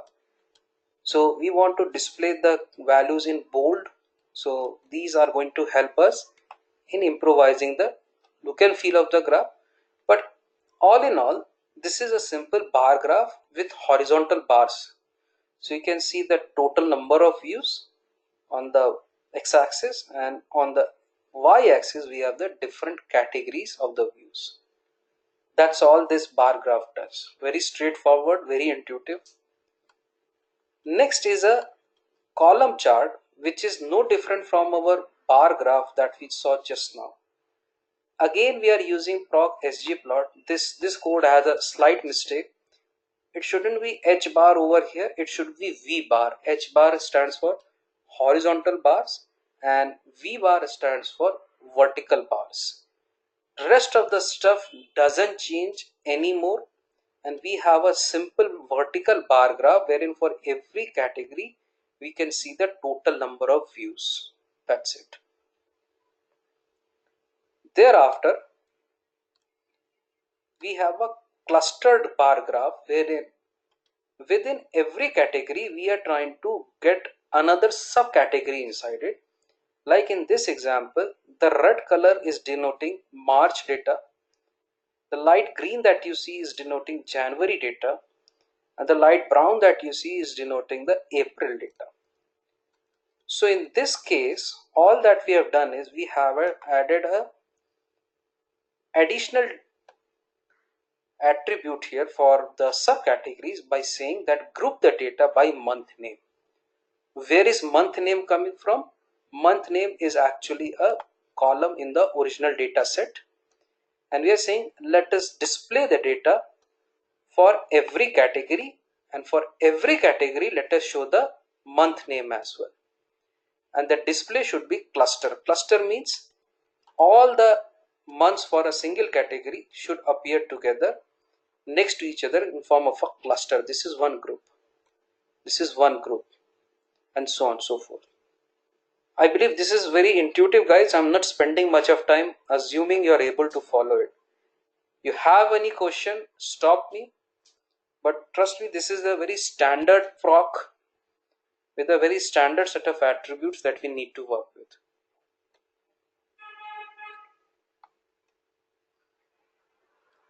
Okay, in that case, I'll move on. The next one is again a bar graph only, but the only difference is that this time for creating the month name, we have actually defined a custom format using proc format, and I believe everybody remembers this. What was proc format supposed to do? It was supposed to create custom formats for us, like whenever the month value is 1, it should be replaced by January. Whenever month value is 2, it should be replaced by February. So here we are trying to use a custom format for our data. Output does not make any different from the previous case. Earlier we were using a standard proc. If I go to the previous example, we were using a standard format called as mon name dot. This is a inbuilt SAS inbuilt format for us, wherein if you give it the date, it can convert it into equivalent month name. In the next example, all we are doing is we are simply using our own logic of converting the month number to a month name. So you can take a look at it. It's no different from whatever we have covered so far, pretty much the same, and that's the output looks like. The next category of graphs is called as a line chart. So what's the use of a line chart? A line chart actually gives us the trend of the data over a period of a time. That is what is the most common usage of it. Like in this data, it says on 10th of April 2015, number of people from IMPHDBA, how many clicks were generated? 36. And from Praxis School, 37. 11th April, the next set of data, 13th April, the next set of data, and so on and so forth. And this trend we try to represent in form of a line graph, which you see at the bottom of the curve of the page. So what we had done is again used proc sgplot. Data is coming from clicks dataset. We want one vertical line for every date, and the response should come from the column pgdvim. Then we want one more line with all the dates, and the response should come from this column pgba praxis. And on the y-axis, let us display a label called as clicks. And this is how the output data looks like, wherein you can see for every data for every date how many clicks were being generated. The red line that we see is for the column named praxis school, and the blue line that we see is coming from pgdba im. This is how the data looks like. Looking at this graph, we can see the trend that as the time increases, the number of clicks has increased in both the categories, but the rate of increase of clicks for PGBA praxis is lot higher compared to PGDBA IM. That is what this line chart conveys to us. So line chart actually is used a lot to understand the movement or the trend of a particular metric over a period of time. The next category is called as a bar line chart. Let me show you first how it looks like. This is something that you must have had observed in Excel also. And in Excel, this kind of chart is called as, what is this called as in Excel?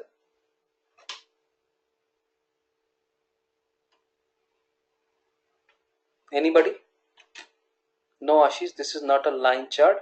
This is a combination of line and bar graphs both in one single chart.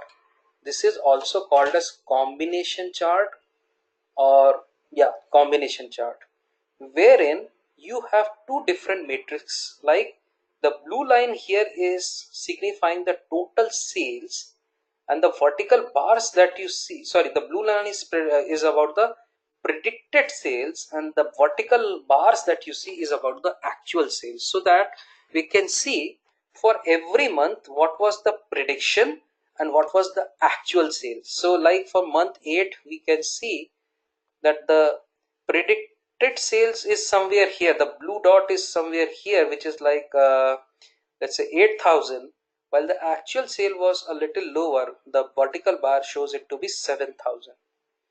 Similarly, for month 12, we can see the actual sale was somewhere close to 14,500, while the actual sale was the predicted sale was around 15,600 or 15,500.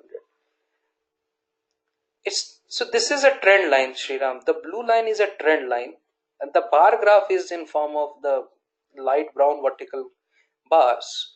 And since both of them are present together in one single graph, this is called as combination chart or dual chart. Combo chart in Excel, people call it as combo chart. Combo, combination of two different. And this kind of graph can again be created very easily using SAS by using again proc sgplot. You say what is the data set that you want to work on. Then you have vertical bars for month, vertical bars with the actual sales, and line for the predicted sales. And these are the color attributes, the thickness attributes, so you can get an exhaustive list of these online. Then we say the label on the x-axis should be month, the label on the y-axis should be sales, and then you also want a location of your legend. What is legend? Legend tells what does this color and this shape signify. So the light brown color actually signifies actual sales, and the blue color signifies the predicted sales. So in one single graph, we are able to accommodate two different matrices together, and hence the name combination chart or combo chart. Does it make sense to everyone? Pretty straightforward, I believe. Still any confusions? Let me know. Okay. The next comes is the bubble chart. So let me first show you how a bubble chart looks like. This is how a bubble chart looks like. And the good part with this bubble chart is that this chart actually captures three dimensions of analysis. What are the three dimensions that I'm referring to? So it on the x-axis you can see the expenses. This is one dimension. On y-axis we can see the sales, which is the second dimension. And the third dimension here is represented by the size of this dot. So let's say the bigger the size, bigger is the profit. So just by taking a quick glance at this data, I can quickly judge that this particular dot is the area in Europe wherein we have the highest profit. How do I quickly interpret that? Because it is having the biggest size of the dot. How do I create this kind of bubble chart in SAS?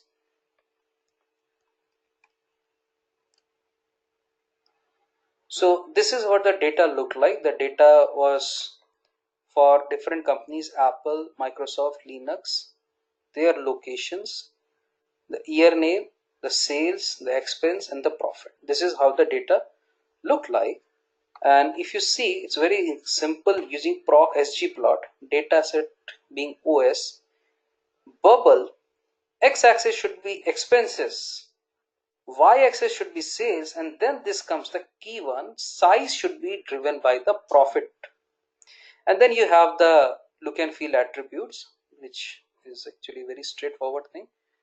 But the good thing with the bubble chart is that this actually captures three dimensions in all: x-axis, y-axis, and third is being captured by the size of the bubble. Okay. Going along the same lines, we have the next one being called as a scatter plot. Scatter plot is again very simple, very similar to your bubble chart, but it is actually a much simpler version of your bubble chart. You have only two axes, one on the x, another on the y. So you can see this is telling if the profit increases, if the sales increases, how is my profit data changing? So you can see as the sale value increases on the x-axis, first of all my profit increases proportionally, but then at some point, if you see on the last point, you can very well see the profit has jumped up like anything. Another thing to observe here is that sales and profit probably looks like they have a linear relation. Linear relation means when one is increasing, another is also increasing at a similar or at a proportional increase, right? So this is called as a scatter plot, wherein you capture the movement of two matrices, only two matrices, one on the x-axis, another on the y-axis. So this simply tells the correlation. If one changes, how quickly the other changes linearly. This is again very simple to handle with proc sgplot. All you need to do is just say scatter, x-axis should be sales, y-axis should be profit, and that's it. It's so easy, and hence this is your output. Any questions so far, guys?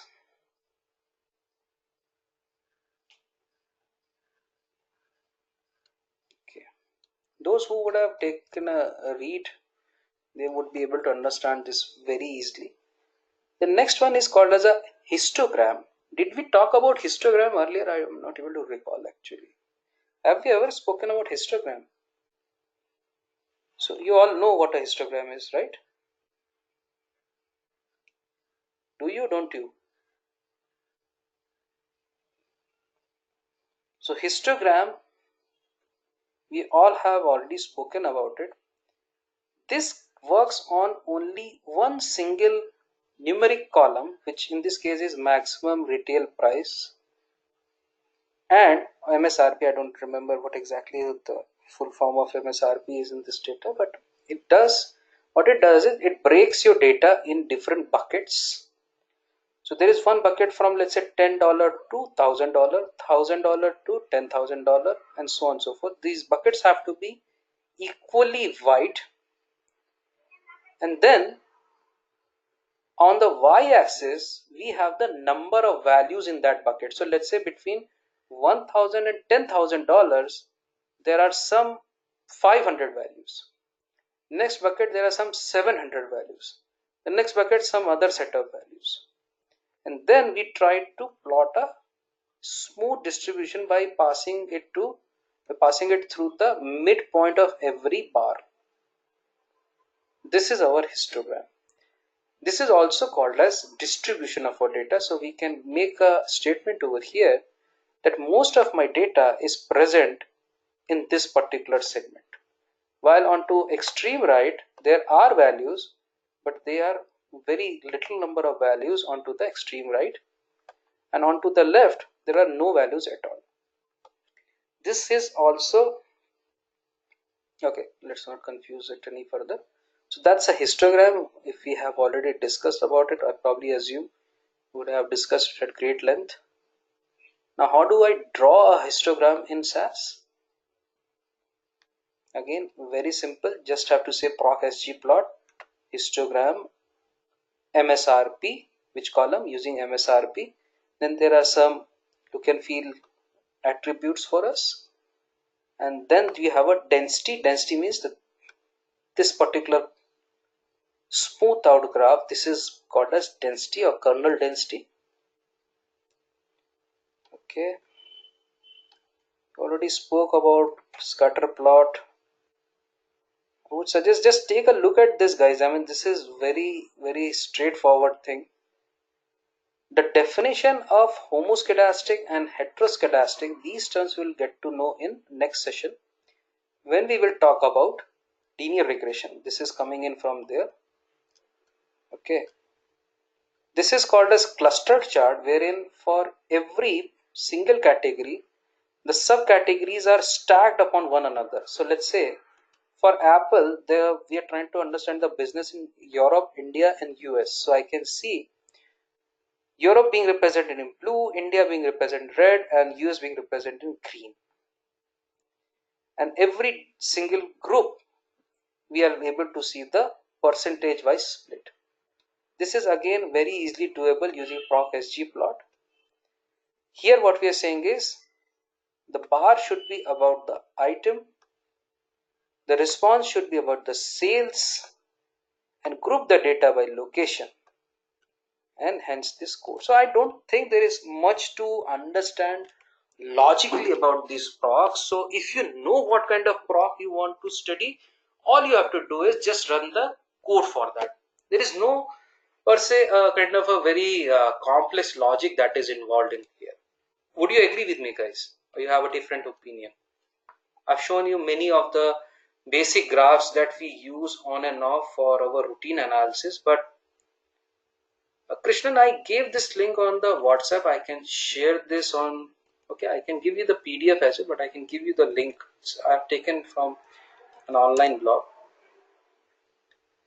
Take a look at it. It's very simple. Okay, if no questions so far, I want to show you a couple of things more. Give me a second. From my earlier days of working with SAS, what I have done is I have also collected a kind of collection of various other kind of graphs as well. So let me show you a similar collection, but these kind of graphs, some we have already just not discussed, some we may not have. So like I'm trying to create again a vertical bar chart. So I have just created a small collection for myself so that whenever I need any kind of specific graph, I refer to this. I can share this with everyone and you can take a look at it. So it's no different from what we saw, but this one just has some ready-made examples. Like this is showing the discharge data for different categories. So the syntax is very straightforward, that we want to show the discharge data. vertical bars for the different periods, and we are looking at the flow max column. So this is just a small data set that we have in here. You can take a look at this. I want to show something interesting. Probably you can take a look at it. Box plot, did we discuss? I think we discussed about box plot also, guys, if I'm not wrong. This is what a box plot looks like. So a box plot shows the distribution here. We can see this thick line is the median. This triangle is the average. This lower whisker that you see is first quartile. This is the fourth quartile. This is an outlier in the data. This is what a box plot tells us. Okay, now if I want to extend this,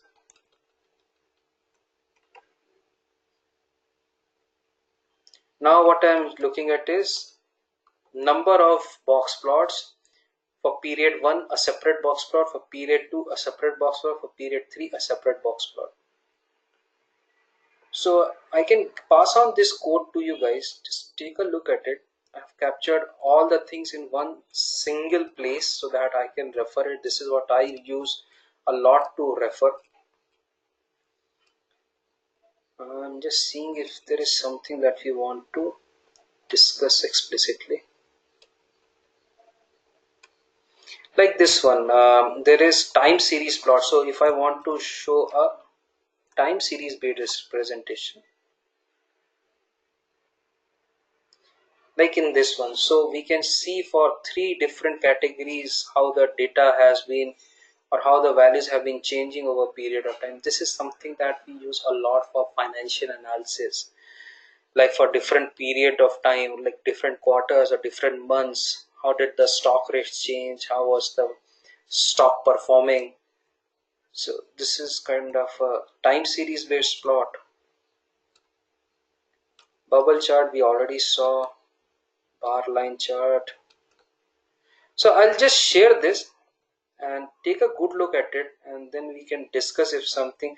You don't have to understand each and every kind of graph, but at least the ones that I discussed from the earlier link, at least that should be kind of very clear to everyone.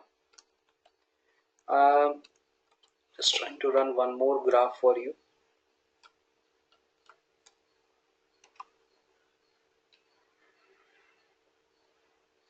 This is called as a butterfly graph, wherein you can see the blue legend is signifying the data for males, and the red one is defining the female data. So we can see how many people were there in both the age, both the gender categories. So this is called as butterfly because this is supposedly one wing of the butterfly. The next blue, the red one is signifying the other wing. Kind of very fancy graph. You won't see it usually in Excel. Not usually. I mean, you don't see it in Excel at all. Then there is a radar chart. Just a second. I'll explain you what a radar chart is.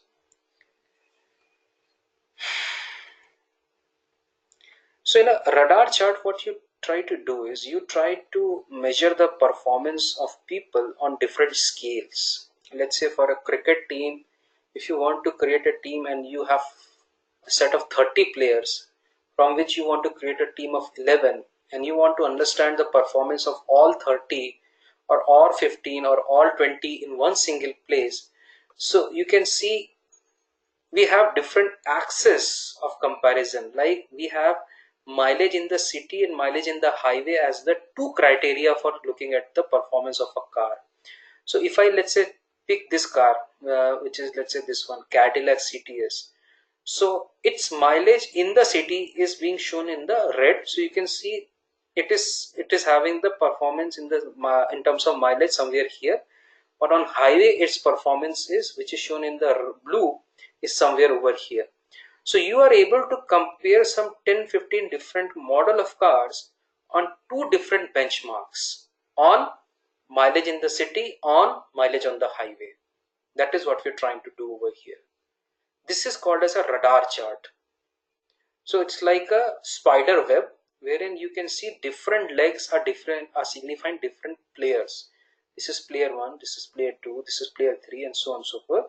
And you are able to see everybody's performance in one single place. Again, a kind of a very fantastic analysis tool for a lot of data in one single place, but very difficult to create using our simple tools. But yes, in Excel we do have the concept of Rajar chart over there as well. Guys, nobody is saying anything. Are you able to follow or you're not able to? Sriram says, can we copy these charts and copy it into the body of mail? So Sriram, maybe you haven't explored this. So this chart that you see over here, okay, can somebody tell me their mail ID in the box? Can somebody tell me their mail ID?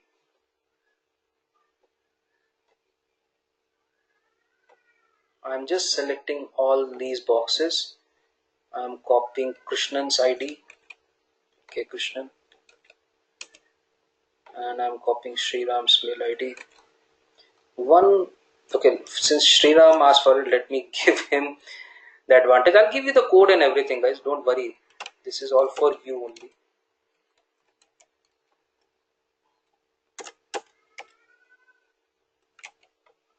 Just see, do you get any mail or not? At least Sriram should be able to confirm. I haven't tried with multiple mails, but at least one person should have it. So this code I can share with you guys. This is my handy reference. I'll give you, Sriram, all of this. This is the compilation which is going to be kind of, for 99% of analysis, these kind of charts are enough. You will rarely need to go beyond this. I'm not saying this is a kind of an absolute collection, but this is kind of, most of the analysis can be done very easily with these. And this page I'm going to share with everyone. Now what you see, guys, on the screen is called as a waterfall chart. Waterfall chart, I think Shruti, you are from finance background. You do some kind of financial analysis. So I'm not sure if you have come across this kind of chart earlier. Okay. So what this is saying is, this is income 1, which is, let's say, what we got income from source 1. Then the next blue bar is showing the income from group 2. Then we got some interest as additional income.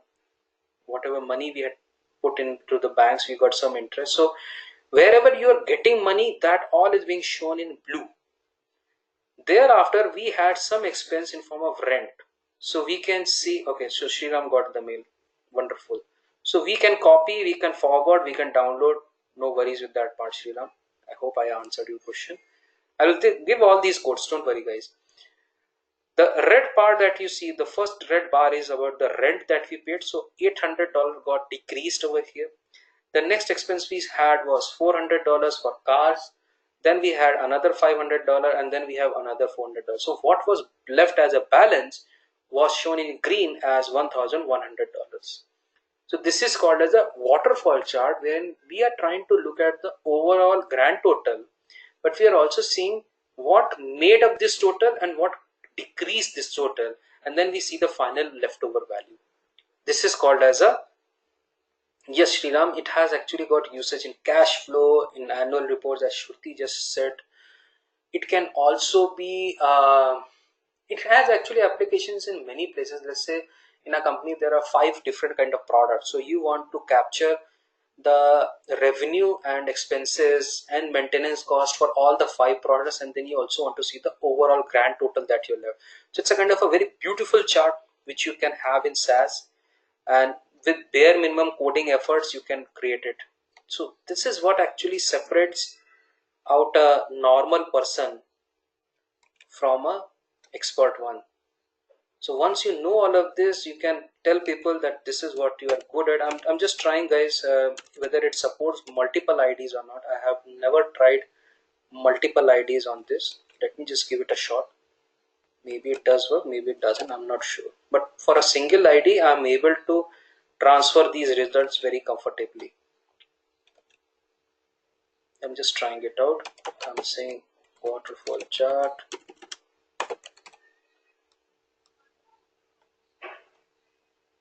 Let me know if you get this mail from my side or not.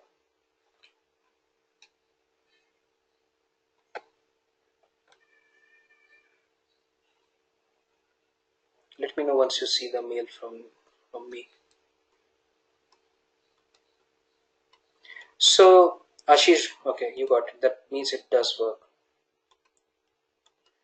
So I had put up this collection. Not every kind of collection would be useful to you, but just see at least the basic ones make a good sense to you, because that is something you should be aware of. Next is a kind of a band plot. Again, I think Shruti would be able to connect to it very easily. So for different months, we are seeing the return for a 15-year fixed tenure and a 30-year fixed tenure. This is being shown in two different area curves. So the lower one is 15-year, the blue one is 30-year. Don't have to literally mug up all the syntaxes. I myself don't remember any of this. I keep referring to this particular code file every now and then. So I don't think you have to ever remember, but at least basically you should be aware of what are kind of charts that you can create in SAS, how to work with them, and if you are being asked sometime, how do you quickly create one out of it. Okay, I believe this gives us a good perspective of various kind of plots, and the master tool that we have here to help us is proc sgplot. This is a versatile tool in SAS to help us with various kinds of plotting, and in one single place we can do multiple things. Okay, using proc sgplot alone we can draw so many kinds of various graphs, and it's actually a very beautiful display, I mean, with minimum efforts. I'm a big fan of it. Any question would anybody have? Now how do I quickly send this over to you guys? Just give me a moment, guys.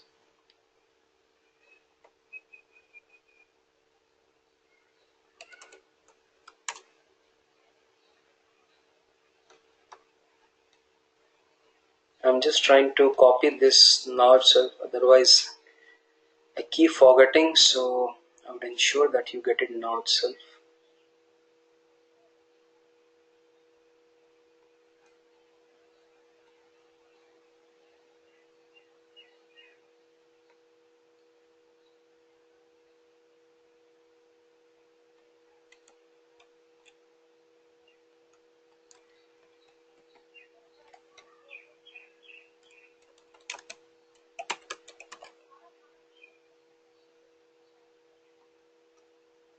Okay.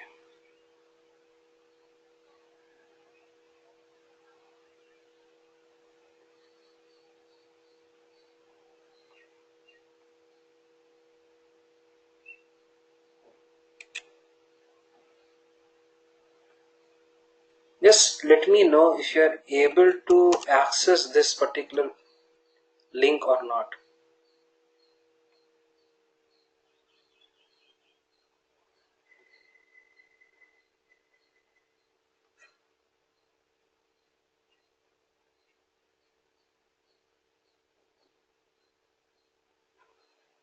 Okay, so this actually has the complete collection. Feel free to refer any point of time, and this is saved in the drive also, so you can just take a look at it whenever you want. Okay, without wasting much of time, sorry, I closed that accidentally. Just give me a second.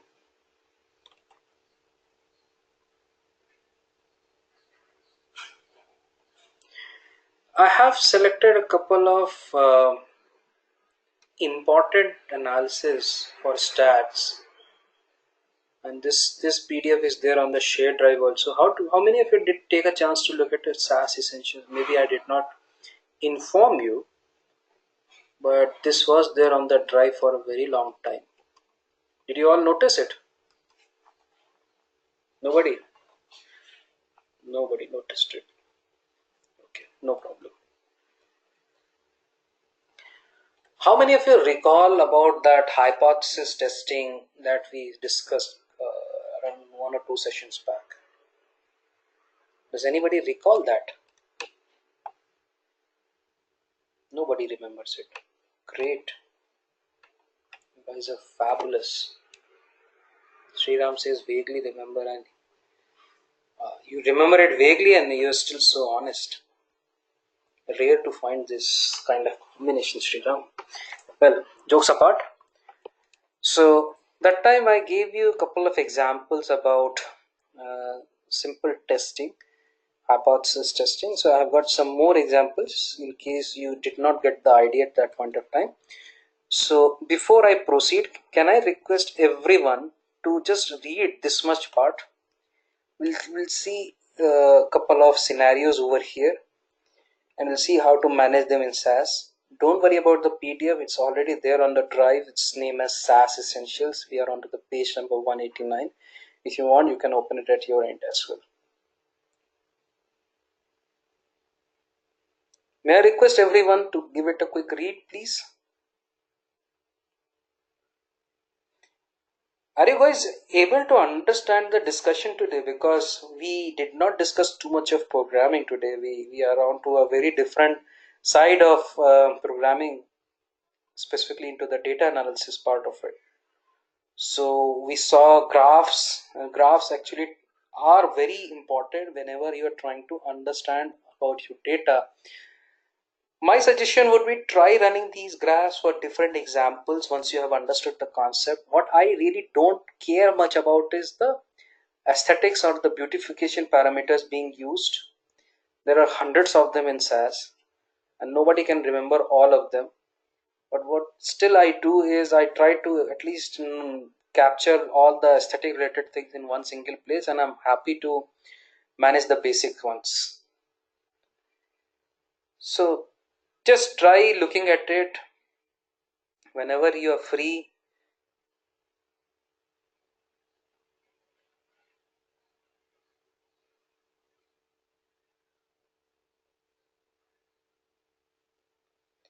Now, did you all read this or no? What do you understand?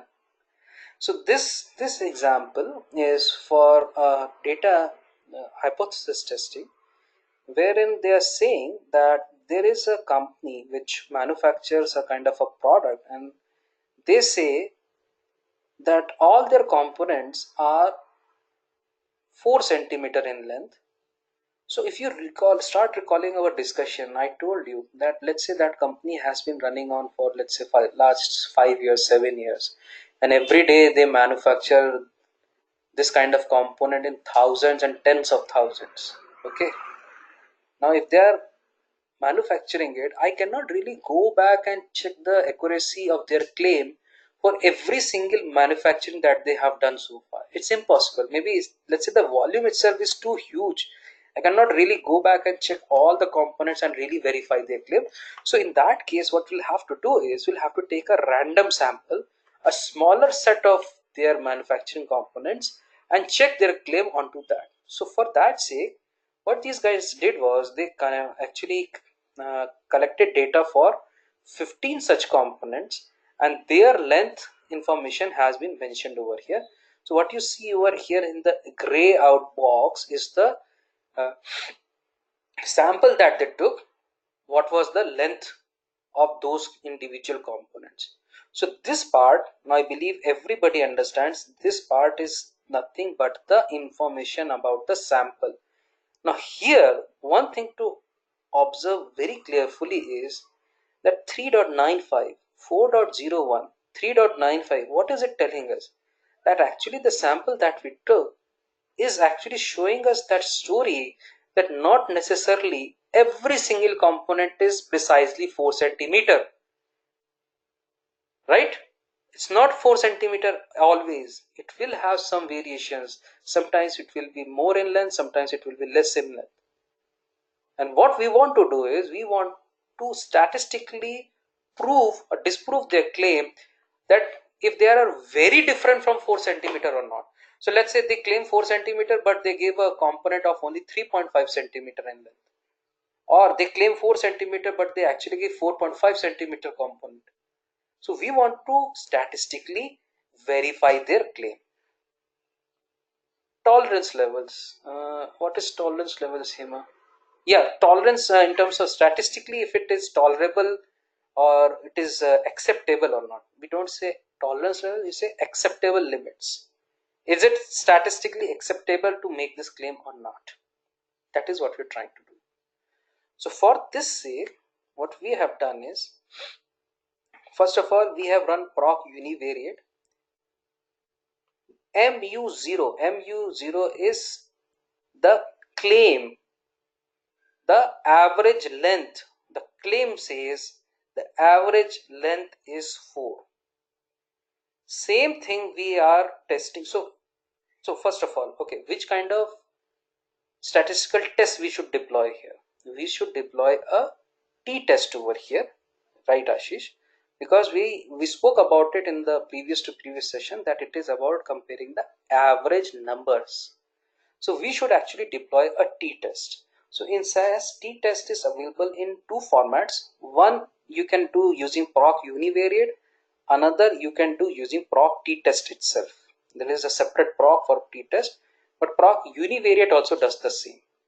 So when you say proc univariate, you say the original claim of the manufacturer is mu not equal to 4. Average length is 4. What you want to analyze is the variable length. Or when you say proc t-test, you just write the same stuff but it has a slightly different syntax. It says H naught. H naught is what? Null hypothesis, what we discussed earlier. The null hypothesis or the standard claim of the company that the average length of all their components is close to 4 centimeter, and we want to analyze their length, and then we have some graphics to support the analysis. So let me just run this bit of code and show you how does it look like. Everybody clear with the question first or no?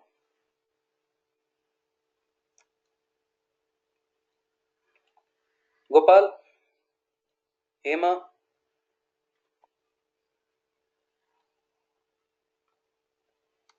Okay. So I've copied this from that PDF over here. What this ODS graphics and ODS HTML does is it actually, whenever you're running a kind of statistical, which page is this question, Sriram? This is page 189.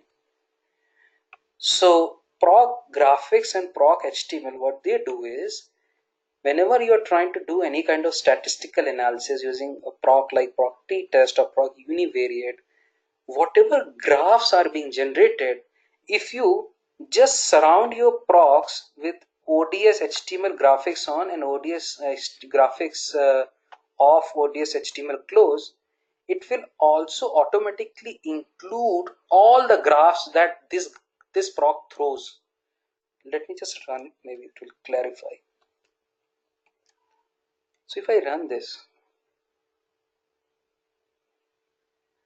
we can see there is a bunch of tables being generated, some graphs being generated, and let us understand if at all. So the first answer you see is coming from proc univariate, while the lower answer that you see here is proc t-test. Both are going to give the same answer. It's just that for same thing we have two different ways. So let us understand whether the claim of the company is correct or not. Okay, so they say when you run this t-test, you get a p-value of 0.0958. Okay, now guys, if you remember, I told you when we were discussing hypothesis testing, for every hypothesis you have two claims. One is the standard claim and second is something contrary to your standard claim. What is our standard claim? That the average length is very close to or is close to 4 centimeters. That is our null hypothesis or the standard claim, or H naught. H naught. While the contrary opinion to this hypothesis would be that the average length is not equal to 4 centimeter, and that will be termed as the alternate hypothesis. Right, Ashish? So when you have your null hypothesis, once you have your alternate hypothesis, so you don't need to really write the alternate hypothesis separately. Whenever you put the null hypothesis, system will think not of this will automatically be your alternate hypothesis. Once you have framed your hypothesis, once you have got your data, once you run this code, all you need to do is you need to look at this p-value. So let me go back to our output. So if you observe the output of proc univariate, you will see we are actually interested in this 0.0958. This is our p-value. And I told you also that whenever you have a hypothesis testing, before running the test, you have to decide the acceptable limit. And by standard, as a statistical standard, the tolerable or the acceptable limit is a p-value of 0.05. So if your answer p-value is more than 0.05, you will say there is not enough evidence to reject the null hypothesis. But if your p-value comes out to be less than the tolerable limit of 0.05, you will say that your null hypothesis has been rejected and alternate hypothesis is found to be true. So in this example, since this p-value is 0.0958, which is more than 0.05, we can say there is not enough evidence of rejecting null hypothesis. So null hypothesis is being accepted. That means whatever the claim the company is making, they are correct as per this sample. Guys, were you able to absorb? There is a lot of discussion that we just had.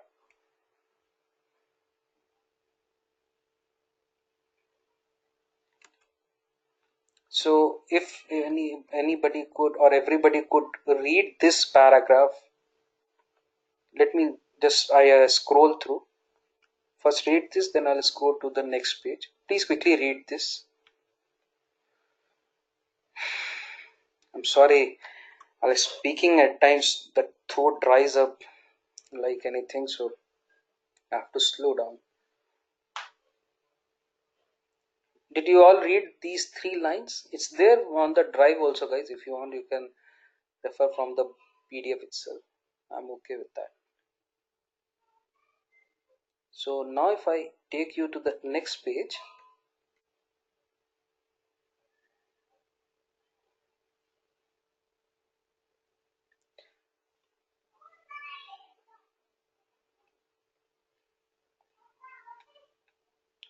so remember guys, this proc t-test can be run only and only when your sample follows a normal distribution. Now I'm not going to talk about what is a normal distribution. I think we have spoken about it enough number of times.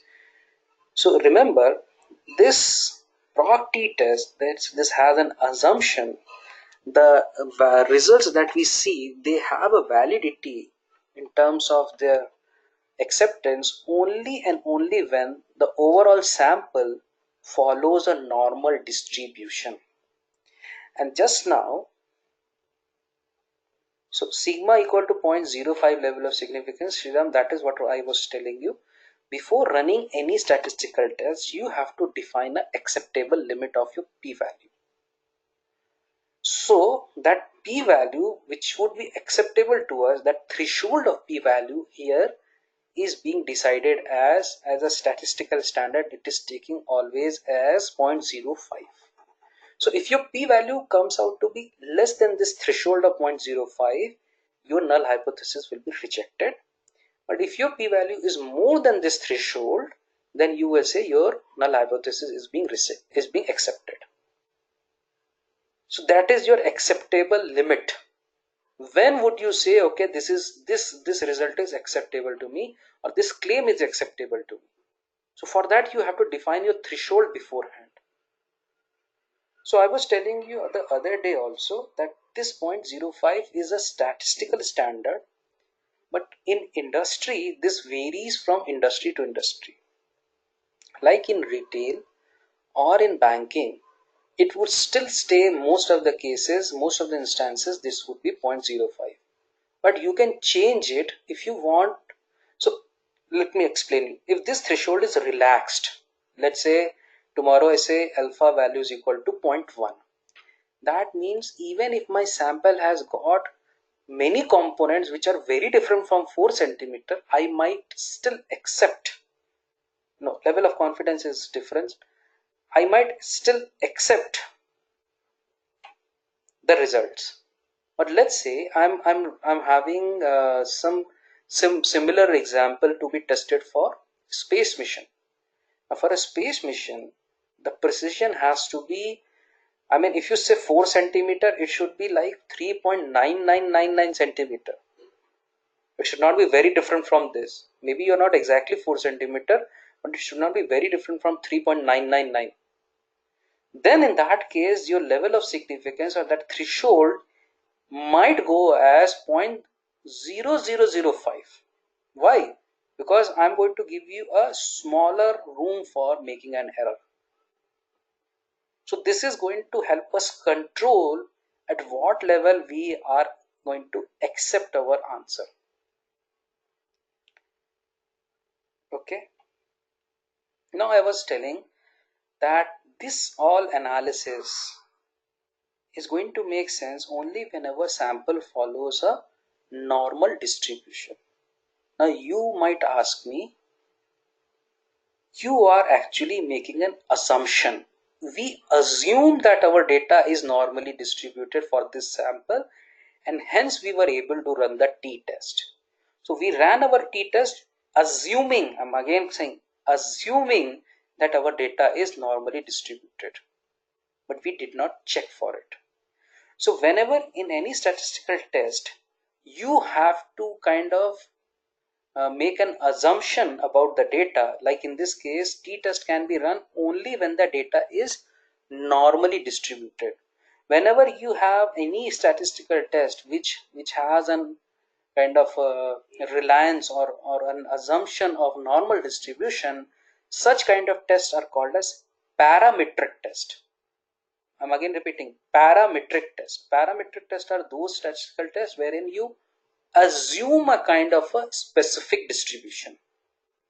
While there are many tests in stats which we are not going to cover up, but this book has one single chapter dedicated to it. Once we are done with our other tests, you can give it a read yourself. There are kind of a set of tests which do not assume any kind of predefined distribution. I mean, it doesn't care if it's normal distribution, if it is binomial distribution, if it is Poisson distribution, or whatever it is. They don't care about it.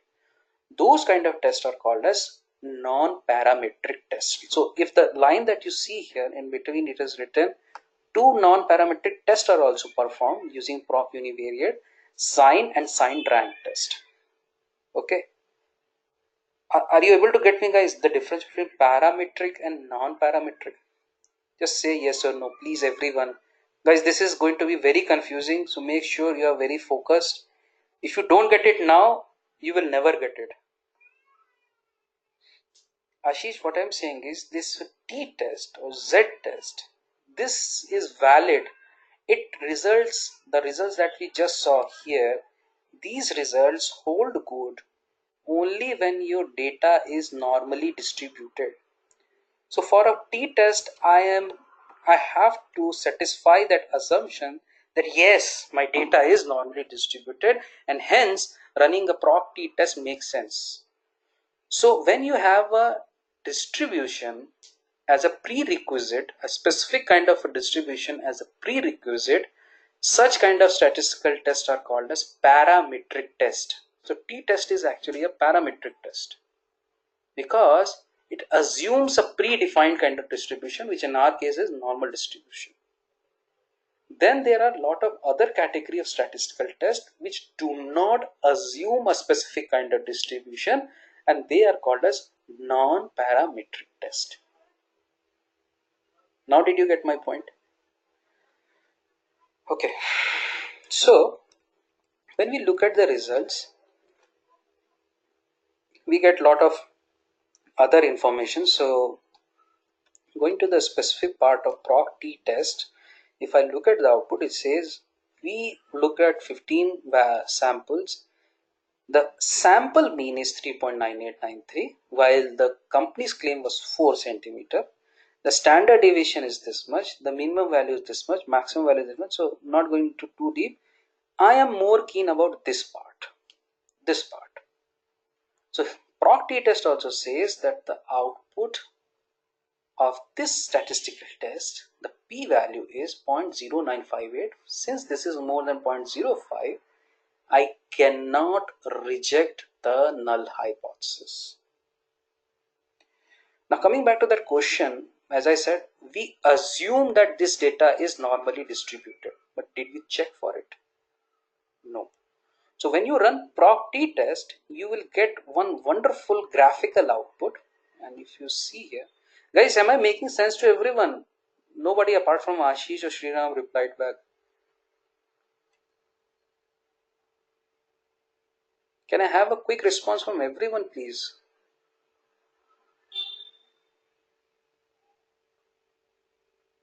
Hema, are you able to get this?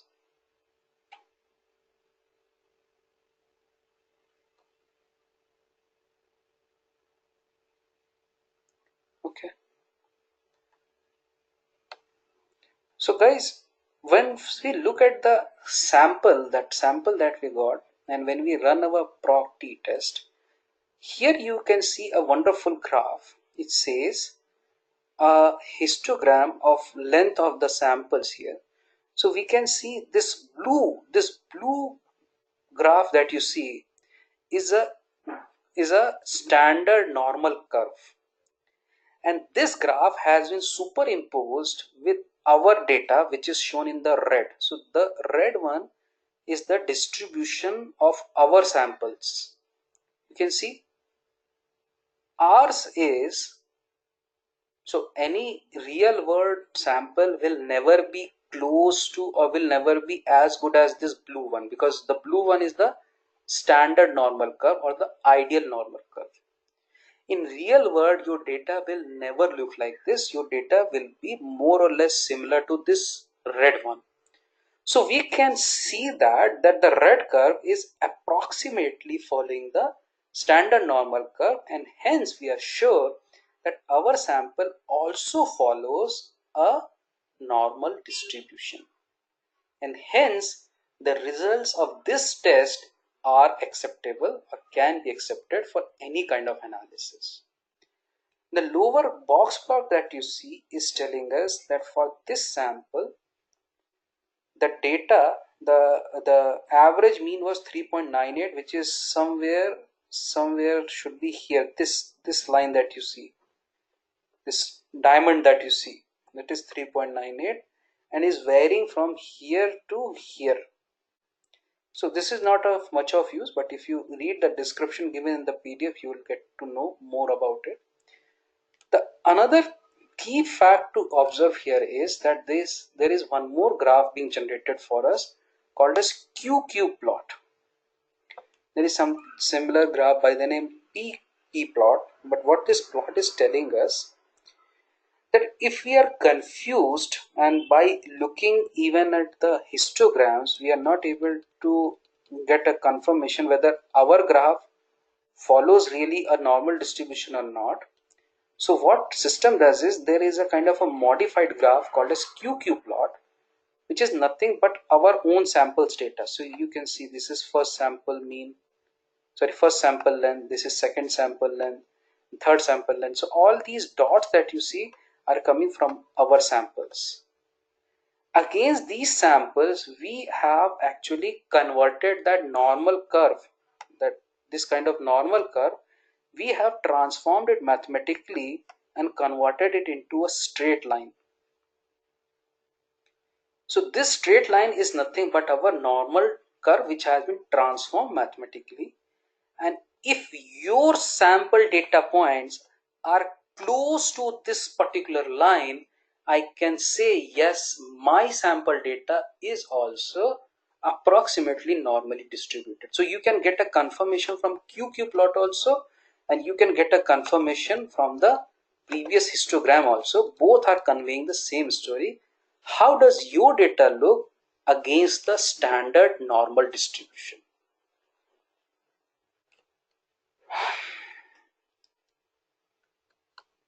Take a minute to absorb all this.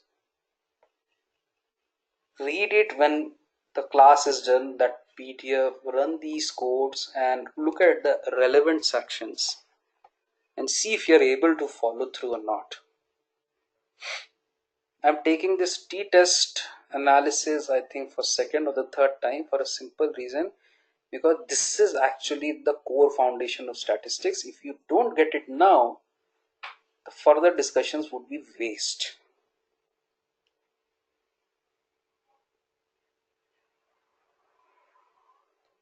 Can I proceed? Are we good until this far? So, Sriram, when you say 95 confidence interval, it means that if I take 100 samples, out of 100 samples, for 95 of them, the mean will range from this number to this number. If we take 100 samples, out of those 100, for 95 of them, the mean will lie between this shaded values start up till this shaded values end. That is what we mean. Do you get it now?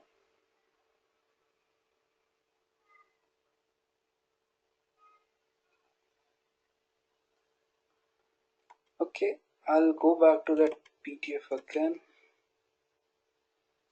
So there's quite a bunch of information here. Whatever we spoke of is all captured. Now what we did, guys, just now was a one sample test. So we took out one sample and we compared it one against one single value, whether the value is 4 or not. There can be requirement wherein you are trying to compare the performance of two groups together. Let's say a company's claim is that they have created a new kind of headache balm, and they want to see if the difference, if the balm has any visible difference in terms of performance over males and females separately. So what I would do is I'll give that headache balm to a set of males or to a set of female patients and see if the time to recover for both of them is significantly different or not. That would be called as a two sample test. Let me see if there's an example. May I request everyone to just read this block.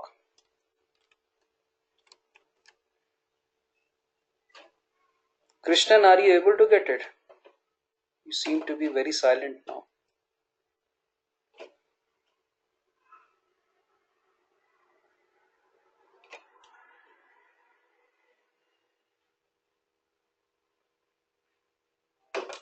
Let me know once you have read it.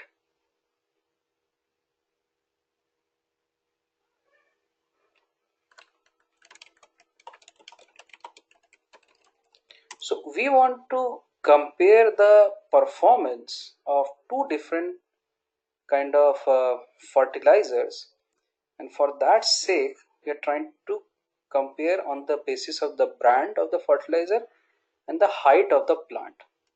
So if you see, the data looks somewhat like this. So there is set of plants for which the brand A was being supplied of the fertilizer, and then there is another set of plants for which brand B of fertilizer was being supplied. And if you notice, for t-test, now this will say we are trying to understand the difference in the two groups or the two classes of the brand, and this difference is being compared or is being analyzed using the height of the plant. Okay, so let us first run this.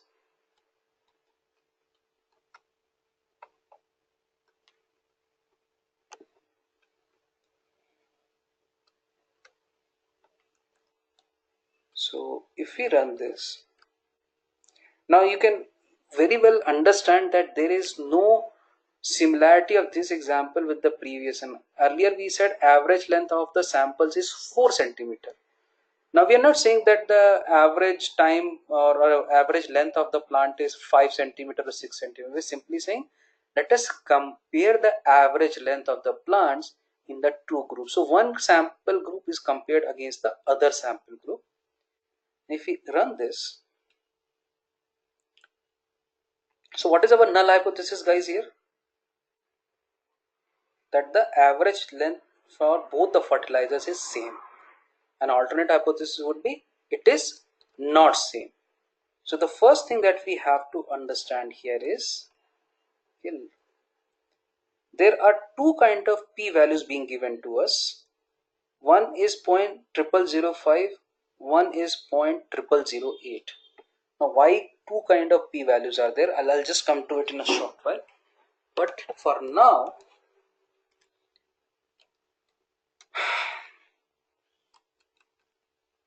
I must take you to an important fact. Just a second.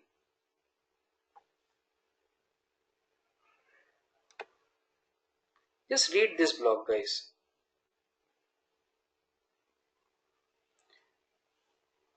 Yes, Sriram, go ahead.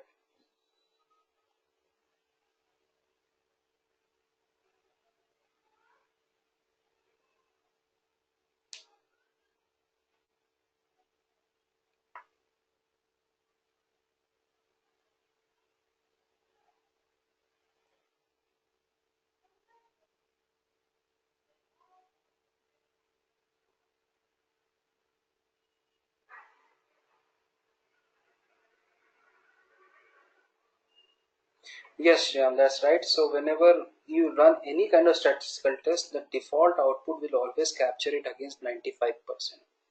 There are additional arguments which you can use to change that confidence interval to something else. But as a statistical default, this is how the output will be shown to you. Did I answer you?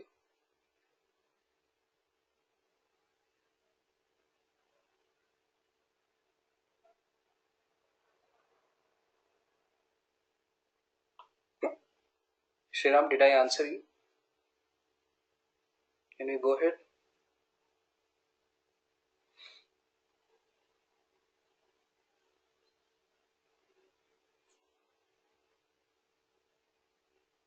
Okay. I was waiting for Shriram to let me know if he is clear or not. Anyway, so guys, now what happens is, since we are comparing two samples with each other, there is a slight complexity that will build up now. The complexity is that when you try to compare two different groups, okay, tell me one thing. There are a couple of students which come from a rural background.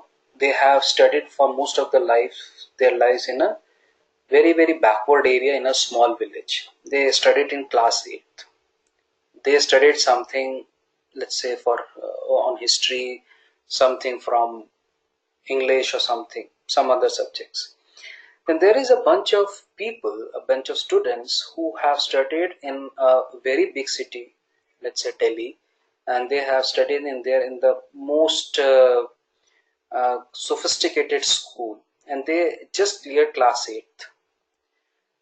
Should it make sense that I should be actually testing their IQs for us? So let's say I design a new test and I give both of these people the same test. Would it make sense to judge their IQs based on that test?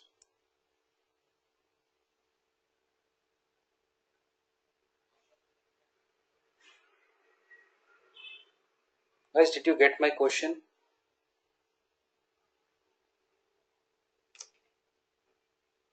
Question is, there is a group of students coming from a very small school in a village, and then there is another group of students who have studied in a big city like Delhi in a very expensive school. Should I write down an English test to compare their IQs and give them same set of questions? Whatever question I asked for from Group 1, should I ask the same set of questions from group 2 as well? Would that make a sense? Why? Why no? So answer is very obvious. Since their background is very different, their overall performances would be very different.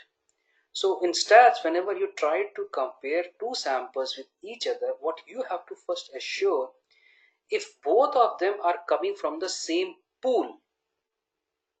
Yes, Krishnan, that's what my assumption is. That I wanted to just highlight that despite having said that both are coming from class 8, there would still be a significant difference in terms of their learning, in terms of their education. So the samples that I'm choosing, they should actually come from a same large pool.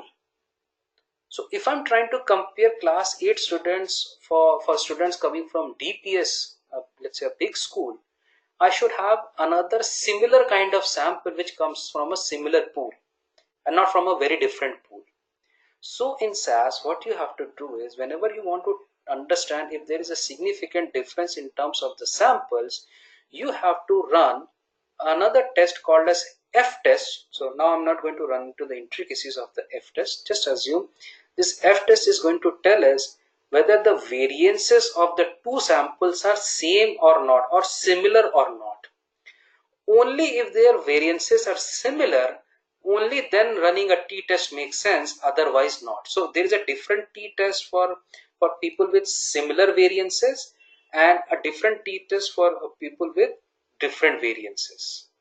So if I go back to the output here, you will see in this code, it gives us an output for a test of equality of variances. Equality of variances means whether these people come from a similar pool or not. And just keep that education example, that student's example in the back of your mind. So if I look at the output of this, it says 0.0388, which is less than 0.05. This means the null hypothesis here was that both the samples have same variance, and alternate hypothesis is they do not have same variance. Since this time the p-value is less than 0.05, that means our null hypothesis gets rejected, and hence we should use a t-test which is meant for people coming from different variances. Are you guys getting my point or not? There is a separate t-test for people with same variance. There is a different t-test for people with different variance. So before even running a t-test, we should see whether their variances are same or not. So for knowing the variances are same or not, we run a different test called as F test. And this time for this data, the F test comes out to be 0.0388, which is less than 0.05. Hence, we reject our null hypothesis and we accept the alternate hypothesis, and we say the variances are different. Now, if the variances are different, coming back to this table again, this table was about the t-test. So the first output is when you assume variances are same, there is a different result, and when you assume the variances are different, there is a different result. In our case, the variances came out to be different, hence we should be focusing on row number 2. Why? Because this is the t-test conducted for samples coming with different variances or unequal variances. In this case, again we see the p-value comes out to be 0.0008, which is much lower than 0.05. Hence we will say what? Our null hypothesis gets rejected, alternate hypothesis gets accepted. And what was the alternate hypothesis? That there is a significant difference in the performance of brand A and brand B fertilizers. There is a significant difference. So what we see now is the distribution of height for brand A and brand B. So you can give it a read. We can also see for the second sample, these two are slightly deviating from being normal, while for the first one I can still be confident that the sample is following a normal distribution, but with exception of 1 or 2 data points, for the second sample also the data is normally distributed. And Yeah, that's it. So we can say the performance of the brand of the two fertilizers is different now. Why? Because our p value is much less than 0.05. Does it make sense to everyone? Are you able to absorb all this? Thanks, Gopal. Thanks, Ashish. Thanks, Krishnan. Guys, please assure me, everyone, each one of you now. Thanks, Shruti. Yeah, Gopal, go ahead, please.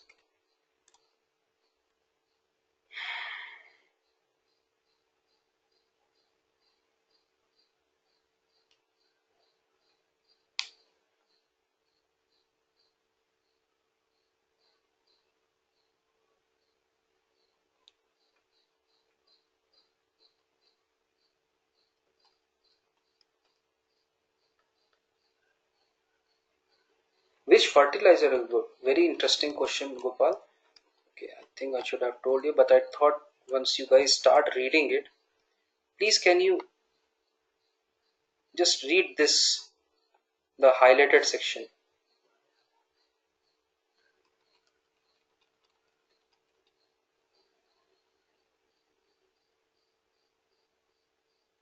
Not this one, sorry.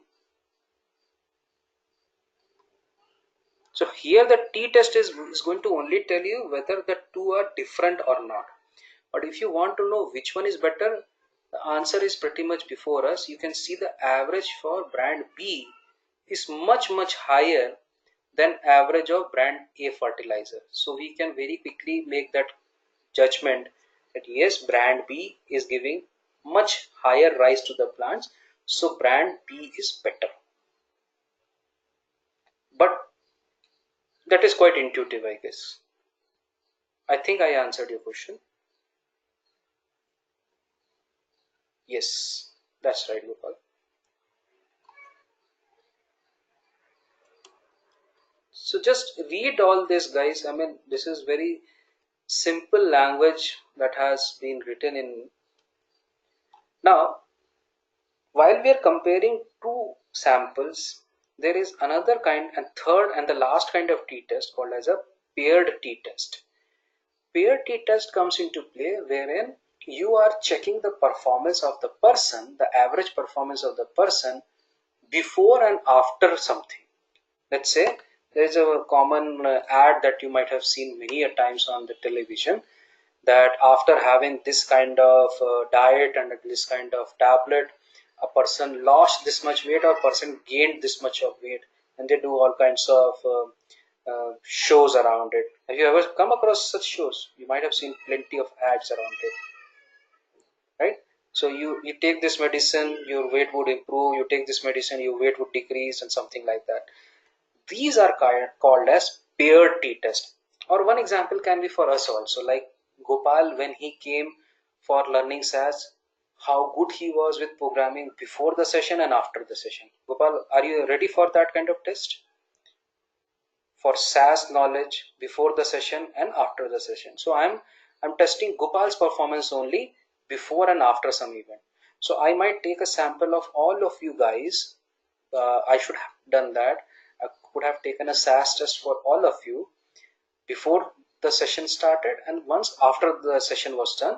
And then we want to compare if there is a significant difference in your performances. Like here, there is a very simple example. A, a small data set wherein a person came for a weight loss program, and his weight before the program was, let's say, 200 pounds, and afterwards it was 185 pounds. And then were some more similar people, and we want to compare if their weight has significantly changed or not. So let me just copy this data and run it. So once when you run a pair test, the syntax is slightly different. You say weight before, cross weight after. And if I run this,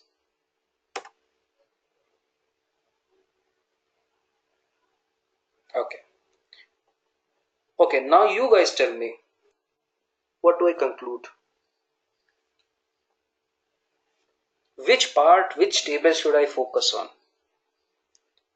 What should I say? Whether the weight program was effective or not? If there is there a significant difference between before and after the program or not?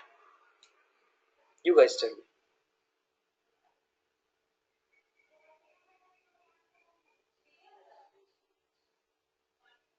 As p value, right, Ashish? As p value is less than 0.05, that means our null hypothesis in this case is that weight before and weight after is same.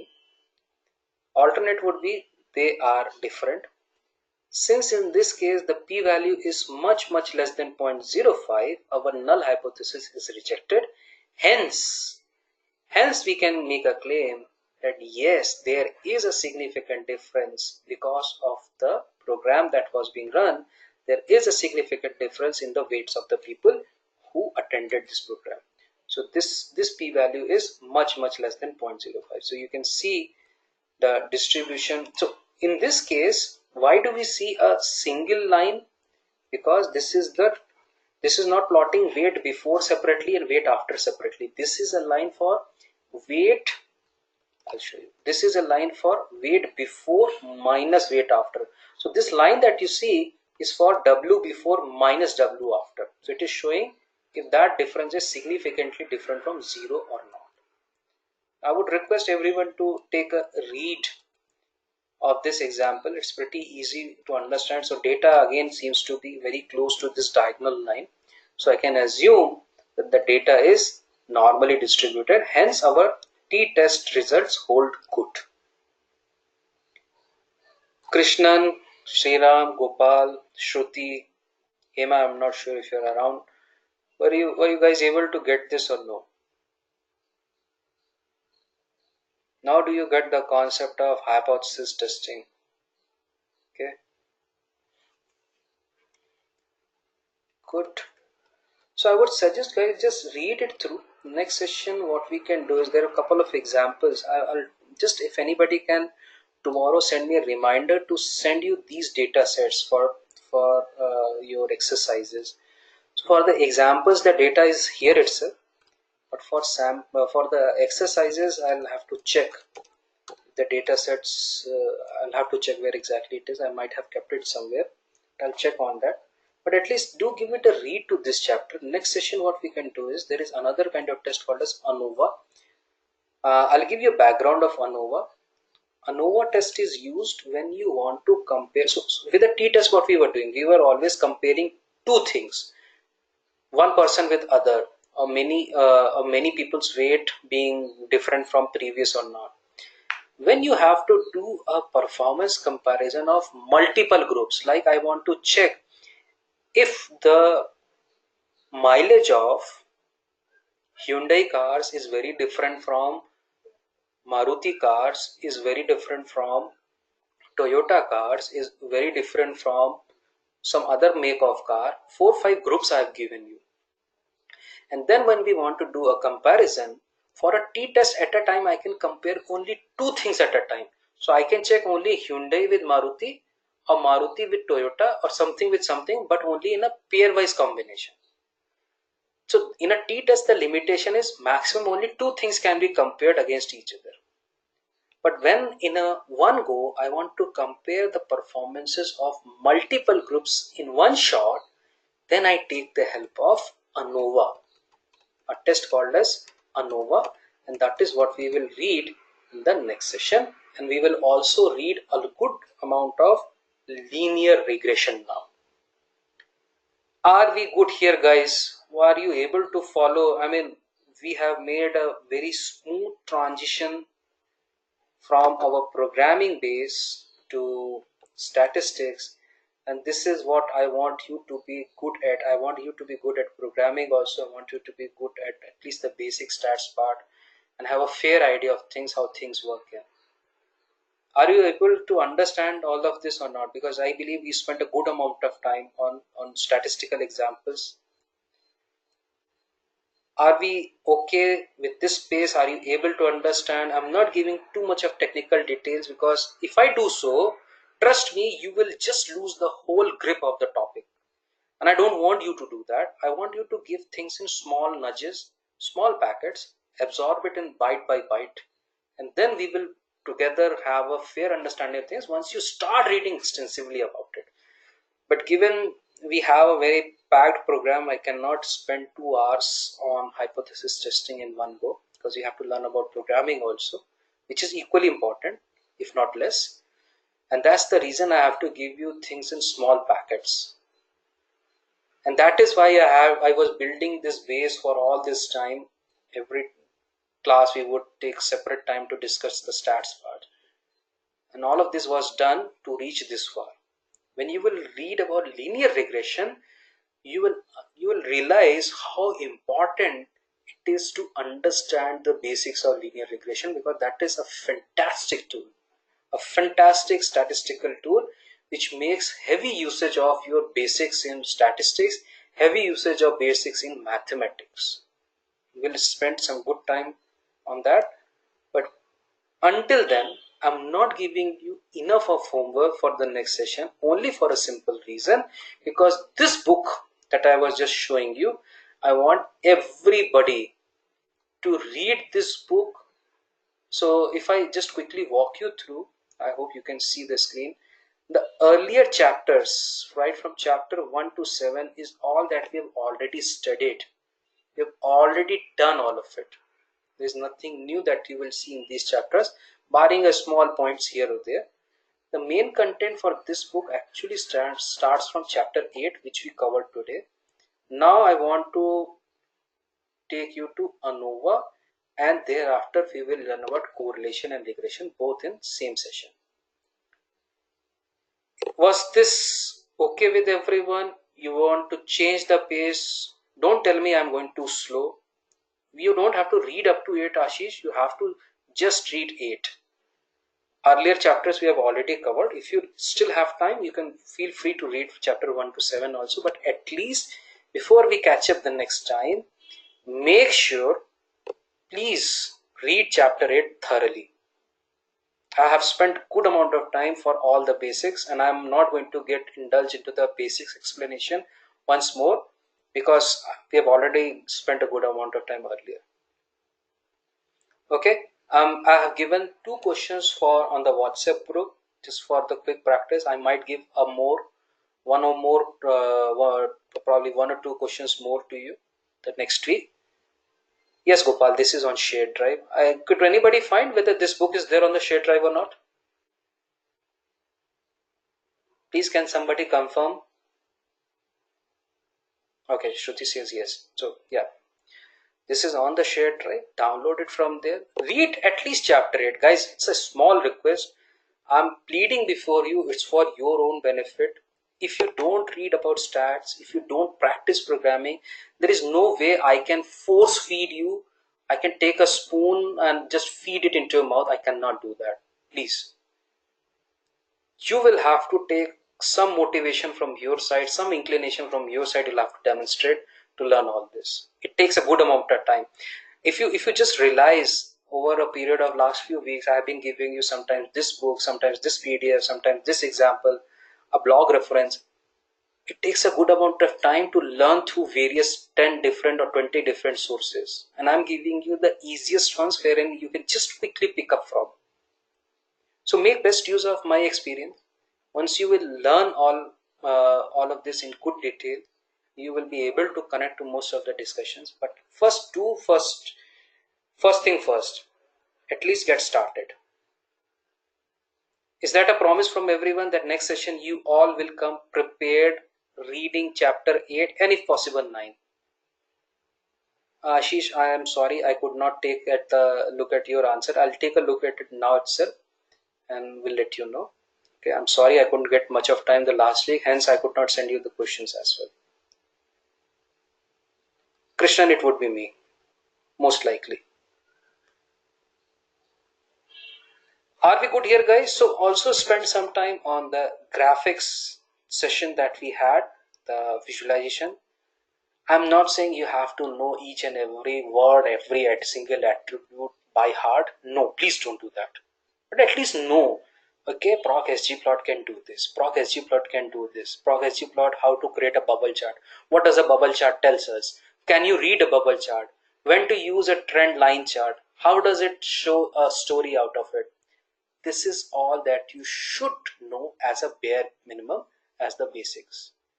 Okay, I think with this, I would call it a day, guys. Thanks for your time. Thanks for staying a little longer, and I apologize for taking extra 15 minutes from you because there was.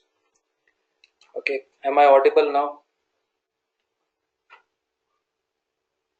Okay, so do read a lot, do practice a lot, and we will connect in the next session. Do keep reading as much as possible.